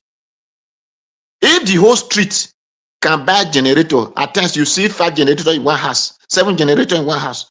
Why do they not put those money together and generate electricity for themselves? Is there any government that will stop you people? No, but you people start buying fuel, oh yeah, your generator will knock, you will go and buy another one. If you are the money you are using to buy fuel, to buy, oh yeah, you are using it to buy solar panel. Before you know, you people will be giving another street light. You start making money from it.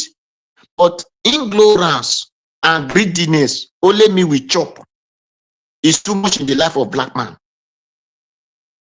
But if you ask us, especially in Nigeria, we told you we are the most educated.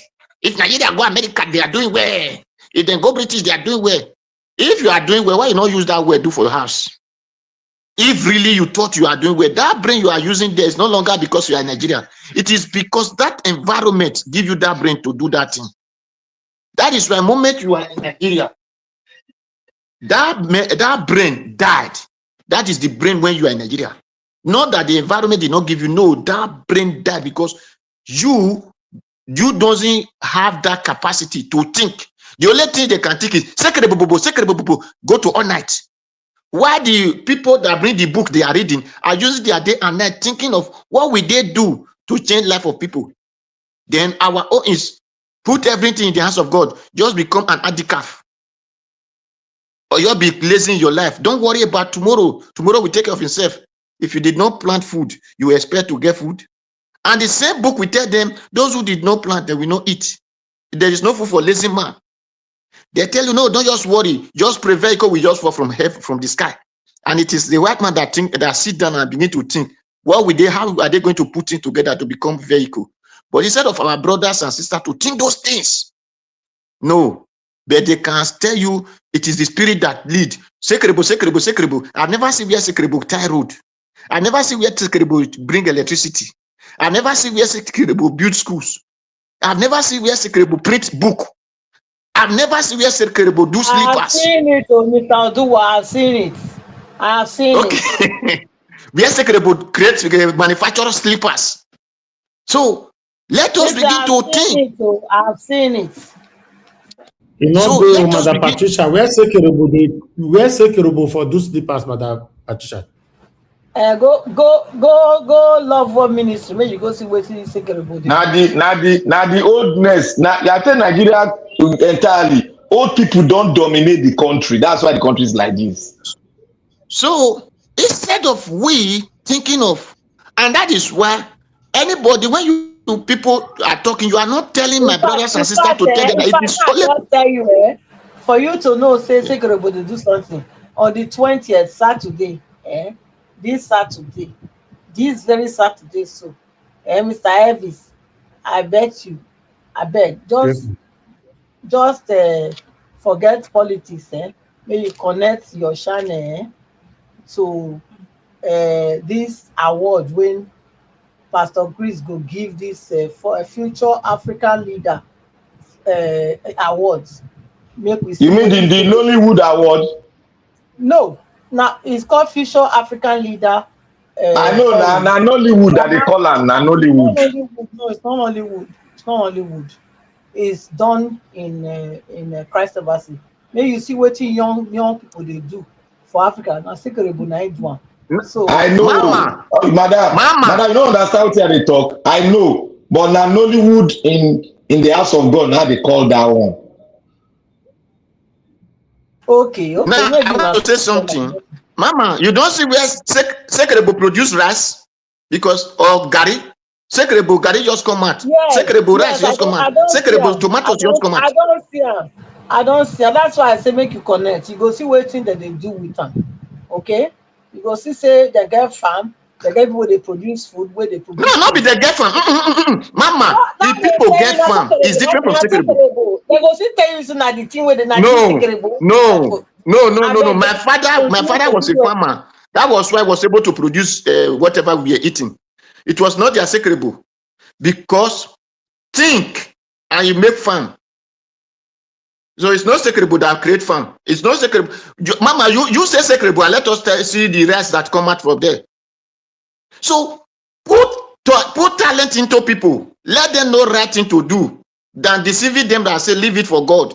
The reason that terrorists is destroying the people today, they tell you don't just fight. And Bible said if they slap you for this side, and give them the other side. And the same Bible said, sell your coat and buy sword. It said, if you know that person slap you, he will pay you. Don't slap people. So if other people slap you, they know they will pay. They also slap them back. So let us put the right way the way it's supposed to be, instead of deceiving our people. So if you say secretary will produce rice, Mama, you just say secretary and let us see the basin of rice in your place. Listen, anyway, depending on what you call rice. Are you hearing me? Yeah, what they call rice, not be the food when they shop. Depending on what they call rice. No, now. There's nothing they call rice. Everybody know rice. But food now food, Abi. No, not food now food. Rice is different. Gari is different. Yam is different. Tomatoes is different. Pepper is different. Give the submission. So with all these things, these are the problem we have, and this is why when people said when David Umahi said that the Igbos are happy or whatever, marginalization, yes, we are all marginalized. We agree. But it is not the Igbos are happy. David Umahi is happy because he is not connected with that the same money. He's not eating from the cake, just like the way Bokwe was eating from Tinubu. So those who eat from the little shaft that is blown away from the rest, then they start saying we are all happy. No, everybody are not happy. David Umahi as a minister of worst, because it's no work at all. Minister of worst. How many roads, how many express has he put in Igbo land? Let me use it, not to you. Let me know, because let me say Abakaliki, Ebonyi. How many roads has he put there? If I'm saying this thing, as fast they said they want to do road, Lagos road from Lagos to Calabar. By now, Edo and Delta are supposed to also have their share in that road, because the road must come and pass these two brothers' states. You don't expect one contractor to start from Lagos to go and carry it to Calabar. This road, because it's a long place, supposed to be about 5 or 6 contractors that will do the work. So while the highest place now is still in Ogun, from Lagos in Ogun, then how many years remain for Tinubu? Is it not only 1 year? So you are going to tell me that 1 year Ogun will not carry that road to Calabar? So, but because all people we have, they are dead in brain, just because they eat from shaft, they are happy. They don't think about another person. Just like that brother said, black man is too greedy. And really, is what I'm saying. Black man doesn't think of Let us come together and do something. You always talk of what me and my children will gain. It's just like I said, I'm saying, a man cannot sleep 2 rooms the same time without having a name. But it's possible to sleep 2 rooms the same time, the same minute, the same hour. But you will be given a name that this is a madman. And that is what Nigeria are. Because greediness makes us to leave the real thing we're supposed to be doing. Supposed to do what? If you have money and highest you last in that to eat from that money, because the moment you are 70, 80, you do no longer eat your money. You don't buy new clothes, you don't buy new shoe, you don't even go outside. Even if you go outside, you are rejected. You don't eat the money. Then what were those money that you are killing yourself, killing the entire country, killing your entire community, killing your entire local government for? Then where are you taking it to? If you die, there is not going to highest. They say they're going to buy casket of an enemy. The casket is wood. It will still get rust when you enter inside the position. The casket also will rust. They tell you they sell it billions, trillions. It doesn't matter. You doesn't know how it exists because it's still wood. They are still going to cover it with sand. Then why the money will have used to give our people light? We are using it to go and keep in Switzerland. The money we're supposed to use and give our people good road, give them water, and all these things we are doing. It is just for you to call the people together and tell them this is how it works. This is how it works. It is the same people that will bring their money out to do all these things. It's just for you to tell them this is how it works and this is how you are going to start benefiting it. But because of our foolishness, we don't know it. We will claim we are educated. We are educated because we learn another man's language. But you don't learn another man's sense, the way they make their place okay. You don't see that one, you are blind to it. But it is only that language, they give you one paper, then you are educated. All those educated illiterate. It's what we are suffering. Even we are saying the children are the futures of tomorrow. No, the children don't have future, not to talk of tomorrow. Because it is only the old that Tinubu was among the people who killed the country. He's still there killing the country. And people are still saying he should continue killing the country. Because you cannot tell me that you come to Lagos, your father, even his father, not just the grandfather, his father was not a Lagosian. Not to talk of his grandfather, not to talk of entire parents. They were not Lagosian. You came, you now turned the entire Lagos to your property. That is what Sanwo-Olu is still doing now. Sanwo-Olu are still doing this, destroying people places, in the name of, before you know when you want to leave, he send all this thing to become his own property in the name of government. Then when people come, they will tell you government has the land. You cannot tell me that the people of that place they destroyed that day, that those people block road. In the name of government holds the land, you go and drag Idijin out of his own place. Where is origin, a great-great-great-grandfather exist before the country become Nigeria? Then you now came from, your father came from one direction or another, come from one slavery way or another. Then you now have opportunity. You are not driving the people who holds the land. Everybody will tell you, and the government has the power. What is government? Which useless government has the power to make the indigene a refugee in their own place? Is that not stupidity? It is because everybody had lost their senses. If you want to do anything, government want to say, okay, let us do something. You don't need to go and destroy where the indigene of the people live. Take the development to a new place that people have not lived yet. Go and put those things there. But our foolishness, one man will come and drive the indigene away. Yes. You see, yes. all this thing about Lagos will end when the indigene of Lagos gets into power. All will end. That's why they don't want an indigene of that state to become the #1 citizen of that state. That is why they are rebuking it all the time. It will not end when the indigene. Immediately indigene enter all those land where they claim, all of them, they will go back to the people originally get them. That they know now, they know it now. Indigene will not enter because indigene did not know their right. Just like that day now when they know their right. They know their right. They are being played, coerced into the program with corruption. Sir, they know. Sir, Sir, listen very well. EDG will not go, they will not go to the power because they fail to do the right. It's just like that day where they said they kidnap person in Edo State. People are talking about RC, talking. I said, where are the people of the state to do what is right? Do they not know police station? Do they not know soldier barrack? Do they not know police air force? They don't know where those places to take protest to that place. And when this community say it is not my community, they do this thing, it is the other community. One day it will come to your community. When it happened today, the Edo said, if you are beating the eyes, the nose, which is his brother or his sister, will join the eyes to cry. But because the nose refused to cry when the eyes was being beaten, that is what all the people are suffering. So we should take the right time, do the right thing at the right time. Let us not begin to say, no, I know. The other people said, what happened now did not happen before. It is the parable of a stranger. So when the people do the right thing, like that protest that day, when they went to destroy their house, all of them will carry their mat and go to government place. Because you cannot destroy our house, not to have us to sleep. The whole community will carry their mat, take their protest to government house. So it is because you fail to do the right thing, you will never get the power. When you fail to do the right thing, because you know he is oppressing you, he will be keeping you in that oppression, in that perpetual oppress that is given to you. Until you tell him no, enough is enough. That is what the truth.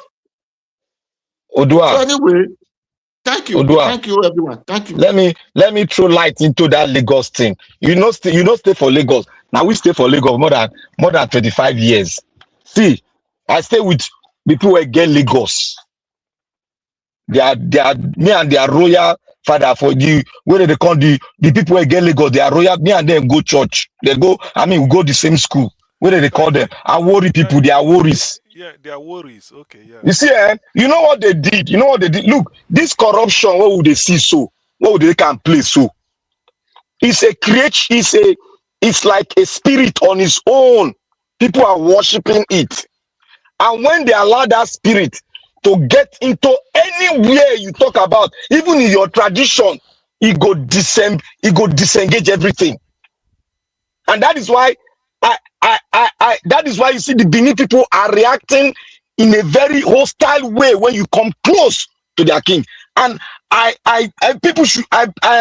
want other tribes to buy that ideas of the Benis. Because first, you know what Tinubu did? Tinubu destroyed the tradition of the Yorubas of Lagos by doing what? By commercializing royalties. After that, he brought, in order to make them subjected to him, he brought people from other states that are Yoruba speaking and made them a king over the people that owns Lagos. I know what he did again. He now used corruption to coerce all those kings. He created some other monarchy and coerce other ones and bring them in and corrupt them. Corrupting them, he now subjected them to his own laws. And his laws is that if he doesn't speak, if you speak, you go down. That's what Tinubu did in Lagos. That is why I say the governor of Lagos State does not come from Lagos. That is why you are seeing it. Because immediately allow the real indigenous of Lagos to rule Lagos, all his empire will crush. Because they have, some of them, the kids, the children of the indigenous of Lagos, they have seen it. All those Agberos where they see so, that one they call himself King of Agberu, where can go Abuja, he's not from Lagos. So. He's not from Lagos. All of them, they all migrate, come because everybody speak Yoruba, they can say Lagos na their own. But in their mind, Lagos is a no man's land.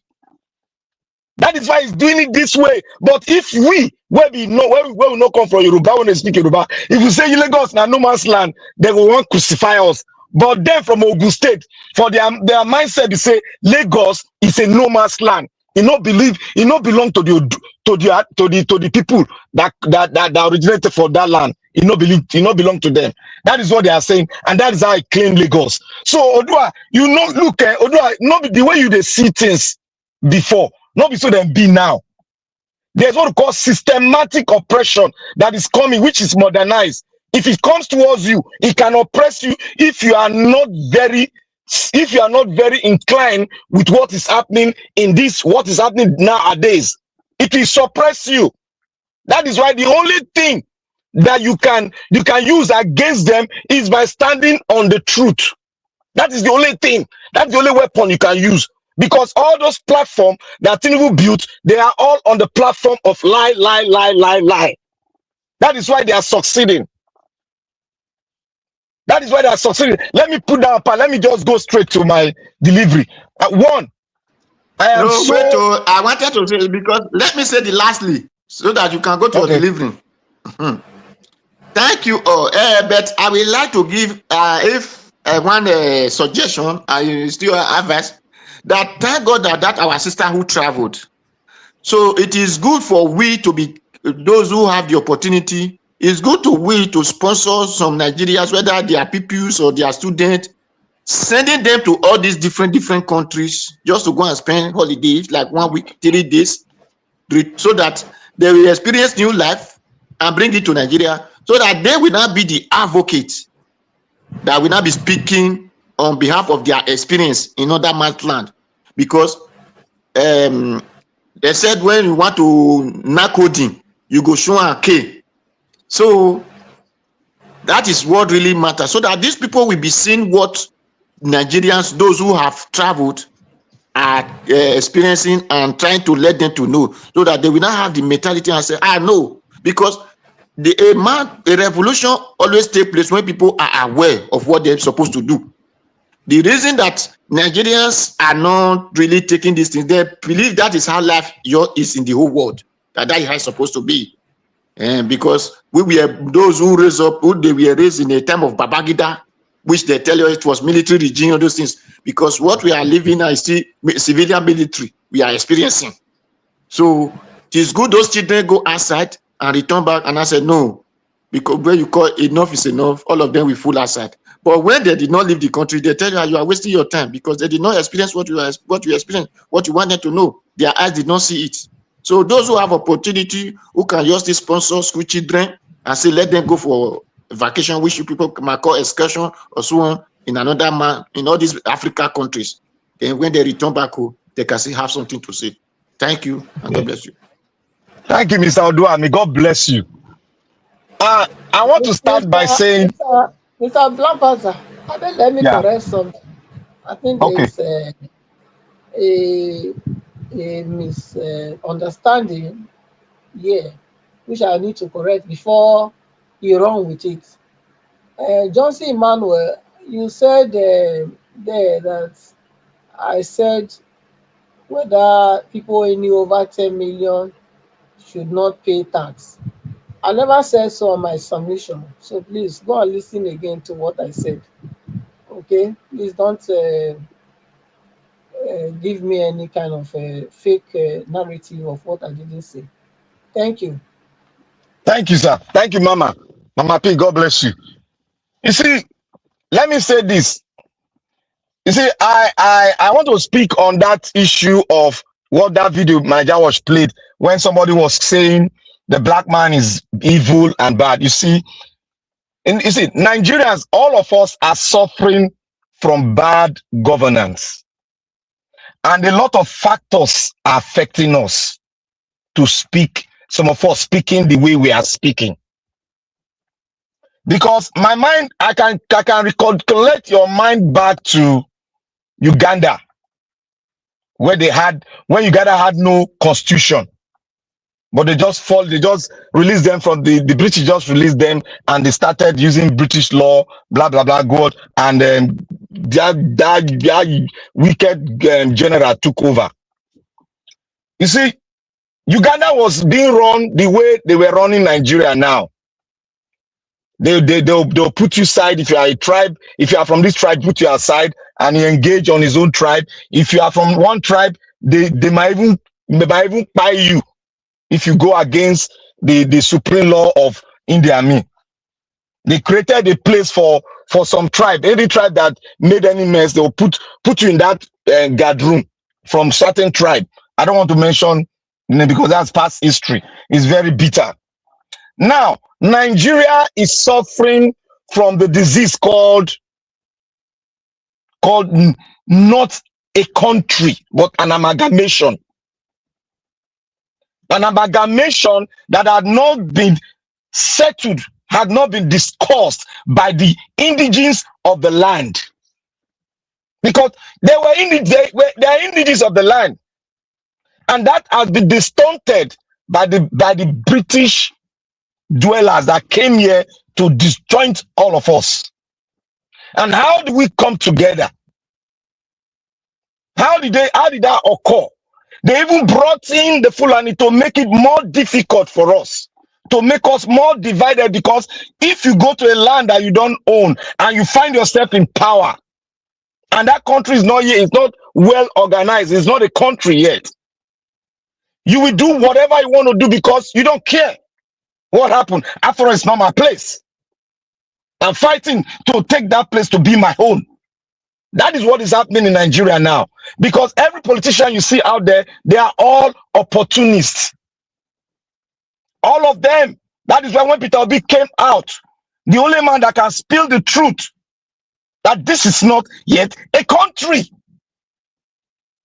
And you see people gathering, talking that a black man is the worst human being. Do you recollect when there was no border in Africa, where we were meddling together, where we were sharing things together?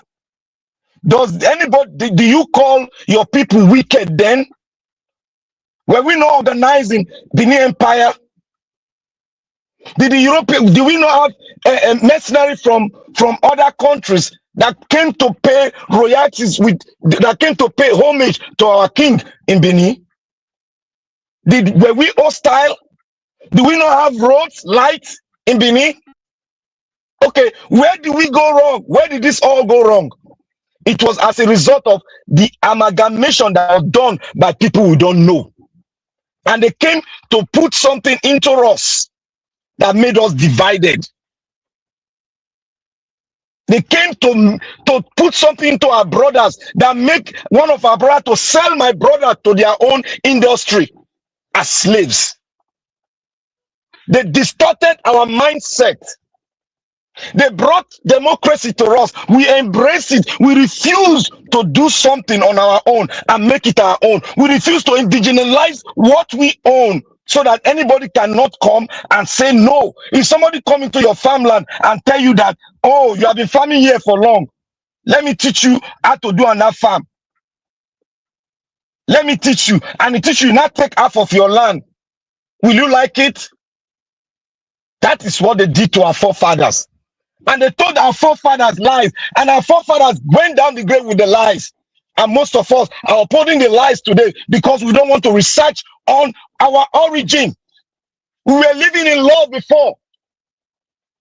So let no man distort your mental capacity to say, for you to say that blacks are evil.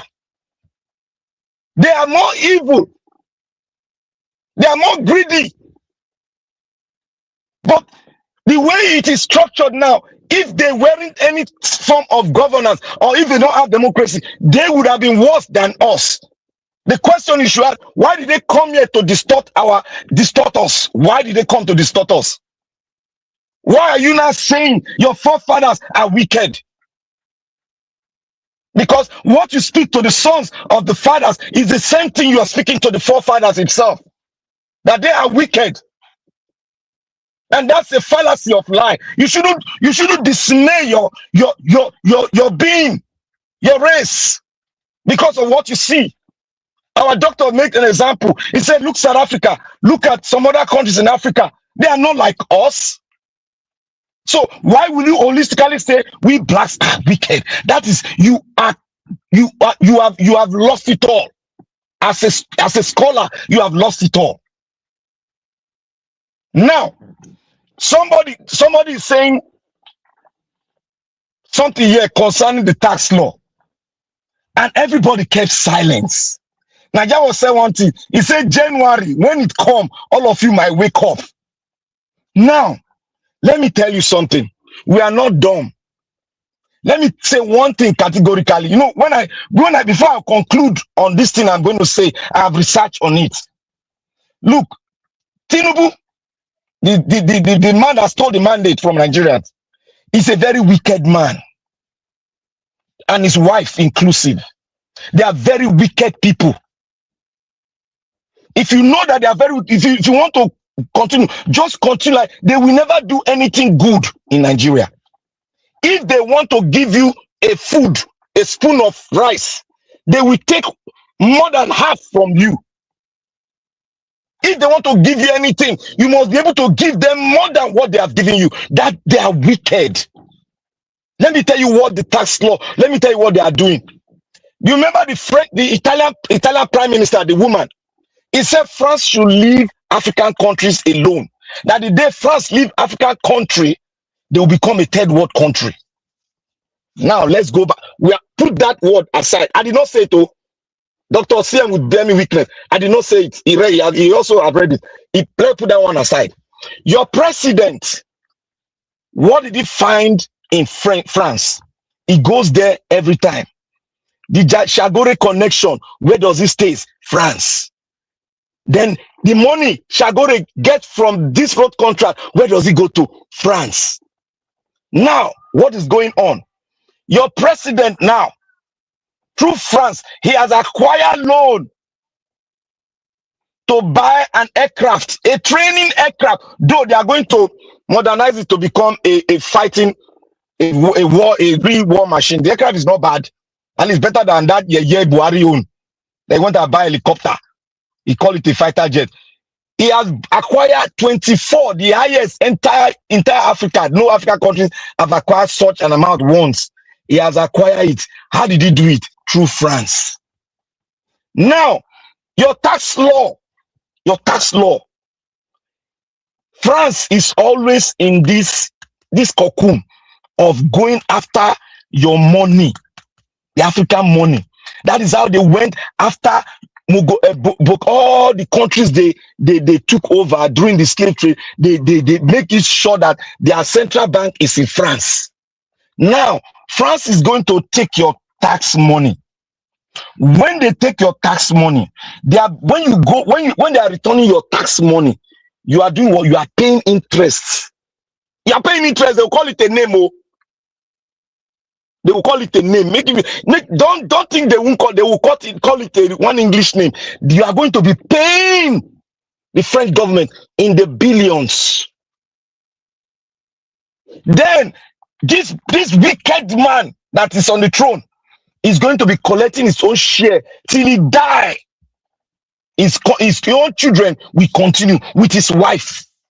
That is why they were having problems at the beginning. They know the plan. He and his first son and the wife, they know the plan.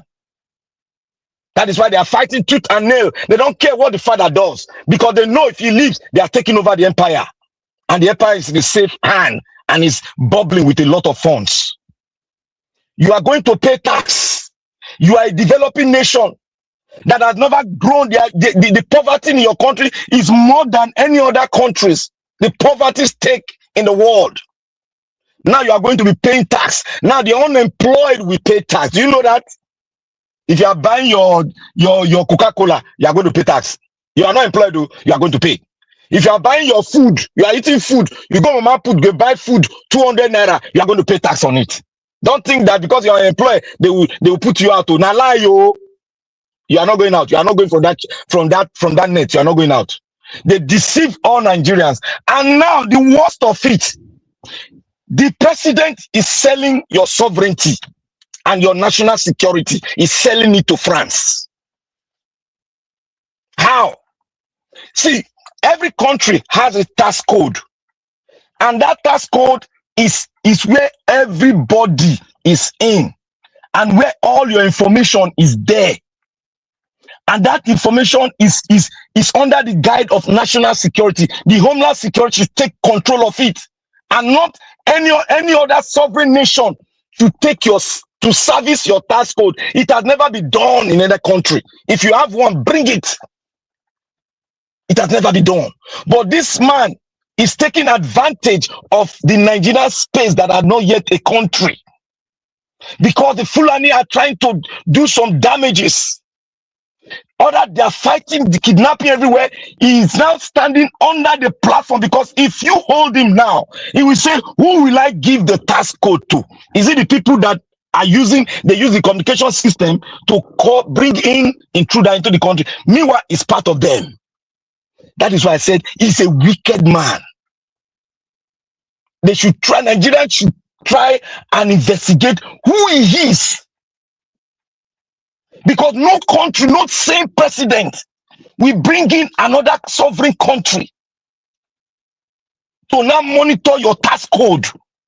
And the people in National Assembly, they are sitting down there. All of them.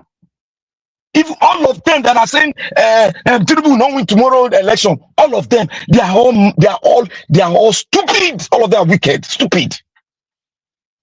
How can a president sign an agreement, a sovereign country? He can sign it, he can sign over a sovereign country and hand it over to his friend Macron. And all of them, National Assembly, all of them sit down. Yes, they say yes. You people are doomed forever. If they get over your tax code, Mr. Blackwater, sorry, yes, I'm not trying to cut you. Just imagine Tinubu and Macron. How many years difference? It's a very long difference, over 30 years, over 20 years difference. Imagine It's coercing Tinubu. It's coercing Tinubu into it. There is no way in. You see, the French people, they don't like to invest in a country. They like going after the money. That was why Macron had problem with Trump here in America, despite their historical during the Second World War. That's why the historical victory they had together. But they are not in good time, all because America told Australia to have one of their nuclear submarine. That was why France became hostile. That was why, just that thing. They don't want any other country, but they want only their country, because they don't have any mineral resources. They live by what?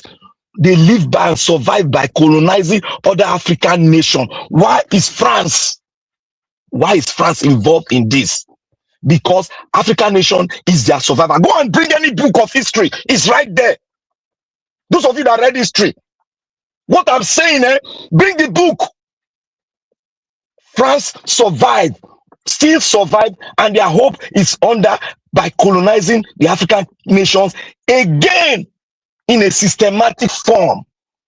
Your tax code cannot belong to another sovereign nation.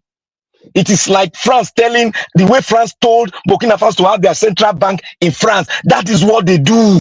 That is what is about to do now again. A French country, which we don't understand their language. They are very deadly. They have no mercy. Go and look at what they did in Burkina Faso and other African countries they colonized. They have no mercy. Mercy is not their book. And I want to go into this one again. This pastors, religious pastors. Oh, see, Nigerians, it is high time for you to know that make yourself available for the works of God by yourself. Study the Bible by yourself. Nigeria Watch, you see that lady you brought in 2 days ago? That lady has finally confessed. Is Nigeria Watch there? That lady has finally confessed that he did a bad job for the two pastors. For them to survive, he did the bad job. And he has confessed his own. Now he wants to confess another thing. You see that man of God that allegedly said slept with her and other things. That man of God, the girl spilled the secret out today or yesterday. That the man of God impregnate God's rape. That lady was about to, that's not the real lady you want to marry. But impregnate this one, and the mother, who is the choir leader in the church, said if he does not marry their daughter, they will ruin him. That is why they subjected that man to this. You see, that is why I say all these pastor, Jeremiah, all of them, you know, just they look all of them. But look, it is very easy to know fake. I don't know why Nigerians are just dumb in religion. When they don't come to religion, when they go they fear. The Bible says there's liberty in the word of God. You have the audacity to question and ask any pastor. Query them. Because it is our Father's job. It is no one person. It was during the Old Testament that you see, you speak your word through a man of God, a prophet, to meet God. But now Jesus came to cut that dichotomy. He break that coconut. He break him. That's the purpose why Jesus came. And if you don't know the purpose, then you believe in the Abrahamic covenant. That is where we get it wrong. All these pastors you are seeing, me Black Panther, I'm telling you all today, you will see it to be coming out. All of them, they were, you know, during Babangida time, most of them were involved in 419. If guys can remember, 419 was raining. Most of you don't know. Many people, most of the people that they went there and repent, all of them from back, they went to the pastoral level and they start making money. Some of them were Muslims. They jumped on for Islam because Islam not giving that liberty to preach heresy. They now come to they started preaching heresy. When they don't, they old, they can't drive. They're not depend on God again. No, they can't drive the pastor where be their assistant, where they don't say he go take over. They can't put their children. Some of them can't run come. When they get problem for London, they can't run come Nigeria. Can't they use the money when they steal? Because I call that stealing in the house of God. They can't take and they do estate development. Some of them they build stadium. They say na tabernacle. That is men. The Bible says the hearts of men are desperately wicked. Wicked. It does not say the hearts of pastor or the hearts of the. It said the hearts of men are desperately wicked. The Bible is talking about we human created by God. And if we don't give our life to Christ in our wholeheartedly, the wickedness as a seed, which is a small mustard seed, it will grow and turn into a mountain. It can deceive you. Because even in the Bible, the prophet Elijah sent down fire from heaven to decimate all the false prophets and all the idol worshippers. He proved to them in the scripture. But now, what are we doing? Pastors, they rape. Pastors, they sleep with everything. Immorality has ended. And you see what those four musketeers, those old beard, white beards men that Nigeria was showed, those four evil old men. One of them said, this is not time for, what is it? This is not time for Obi to start preaching immorality. What does it mean? He's telling you now, it is time for them to preach immorality and corruption to get to power. That is not time for, Obi should not start preaching morality. How can you get good governance when you don't have morality? How can you get good governance when you don't have the constitution? My brothers and sisters, our foundation, thank you, sir. Our foundation is bad. We need that foundation for us to even talk on election or have good governance or have good people to rule us. If not, let us separate gently and go home to our country that we have before. I have my own empire, the Great Benin Empire. We can go and survive. We have what it takes. Our culture, we can sell it and make billions of dollars from it. Thank you very much, Mr. Najabi. God bless you. And have a great Merry Christmas. We'll be here with you. Don't say you are alone. We are here with you. We will fight this fight to the letter because we don't have a country. Thank God, Ralamore said it. And mind you, we are hearing a lot of things. That thing that people were saying they will not come, that is what this guy is writing on the paper to give to the president, the Pontus in the White House. That thing that we all have saying, oh, you never come, you never come. That is what is writing to give to the president. We have heard it. We have heard the rumor. We know if we hear rumor in America, we know that it's going through. Thank you very much. God bless you. Thank you. Thank you very much, Black Panther. God bless you, my brother. I appreciate you. Garcian, we can't hear you though. I thought you were saying something. Okay, your voice is is affected, but we are rounding up now. Fortunately, you can't say anything anymore this evening. You're unmuted, but we can't hear you. We need to go now. Thank you so much, Mother Patricia. Thank you, Black Panther, once again. Ogasim, thank you very much, sir. Thank you, Mr. Odua. You guys coming in today means a lot to me. God bless you all. Yes, yeah, Black Panther. Sometimes being alone here is, it makes me miss you all, but still, I've always known that I'm not alone. I've always known that. If nobody's on the panel, there are people on the comment section. There are people that call into the show. So it's a collective effort. Please, let's continue to put in the effort. Either you cannot join panel, either you call in or participate on the comment section. You have done your part. That's it. None of us here, is compulsory that we must do what we're doing here today. We don't have to, but we are doing it because we just want to leave a footprint that at least this was our own effort. I appreciate every one of you. Thank you so much. Thank you very much. Did anyone call in today? I'm not sure. Nobody called in, are we? Yeah, nobody. Okay, thank you, everyone on the comment section. Thank you, my lovely mother for Mommy Diaspora. Thank you very much, Mommy. I appreciate you always. Thank you, Abuazi. I appreciate you always. Thank you, everyone right there. Thank you, Mr. Pansat. Thank you, Mother Peggy Modi. Thank you, Arin's TV, Shy 788, Saddam, Osesmo, and many others right there. Mr. Johnson Emmanuel, thank you to you all right there. Happy Christmas to you all. It's very close. Today's 18th. It's very, very close. Get yourself prepared. Enjoy the best of all. Eat the best food. I will still be here with you guys even on that Christmas day.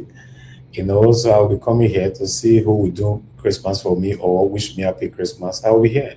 We have been here every Christmas though. Every single Christmas we have been here. For years now. By God's grace, I will continue to do our part. And God will bless our people. Thank you very much, Kingsley. Thank you, sir, for the super chat earlier on. And God bless you. And God bless every one of you right there. Sesmo, you left a comment earlier on due to the statement that I made earlier on concerning Nigerians not paying attention or participating how we can have a better Nigeria. You left this comment, you said Nigeria was the reason why Nigerians don't take this because the reason why Nigerians don't talk is because Yahoo has made a lot of guys rich. Also, that is why they don't talk. Yahoo money, both boys and girls make money illegally. I can confirm with you that 98% of Nigerians in Nigeria, my own understanding, make their money illegally is very unfortunate. I'm telling you, that's why they are not talking. 98%. Including the ones that are complaining of our government, many of them engage in fraudulent activities. Yahooism is not a lucrative, acceptance that you see none of them speak against it. And when you are speaking against it in the public, you see, for example, if you were with 10 or 20 people and you are speaking against Yahooism, you see everybody will be walking away gradually. You will not remember only you and one, or only you will be there. You see one person will say, bro, I come, I want to see somebody for junction. The other one will say, bro, I want to take some call. The other one will say, bro, everybody will leave you there. Do you know what that means? It means that your conversation, what you are talking about, they are not interested. So you are literally on your own when you speak against these things. You see mothers go to church to celebrate and give testimony that their child bought a car. But where their child got the money from is none of their business. A lot is going on. Then we come to the women, they sell their body, hook up, and what is it called? Oloshoism and all that. A lot is just going on. That's why you see these guys don't complain, because 98% of Nigerians in Nigeria make their money illegally. Illegally is illegally. Either through kidnapping, armed robbery, deceptive path, Yahooism, Oloshoism. Anyhow you want to talk, illegally is illegally. or Oloshoize is not illegally. I don't know. Maybe not. Somebody can argue that and say that their body not be illegal. I don't know. But this is one of the reasons why they don't speak. So my brother says, "More, I support you 100%. These guys cannot speak because all of them, they are into fraudulent activities. Very unfortunate. And so we see our people. I appreciate every one of you right there. We've come to the end of this broadcast. I would like us to end the show right now. I'll see you guys again tomorrow, fingers crossed, 7 p.m. Nigerian time, so that we can continue from where we stop. And people, have a good night and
bye. Okay, find your head up.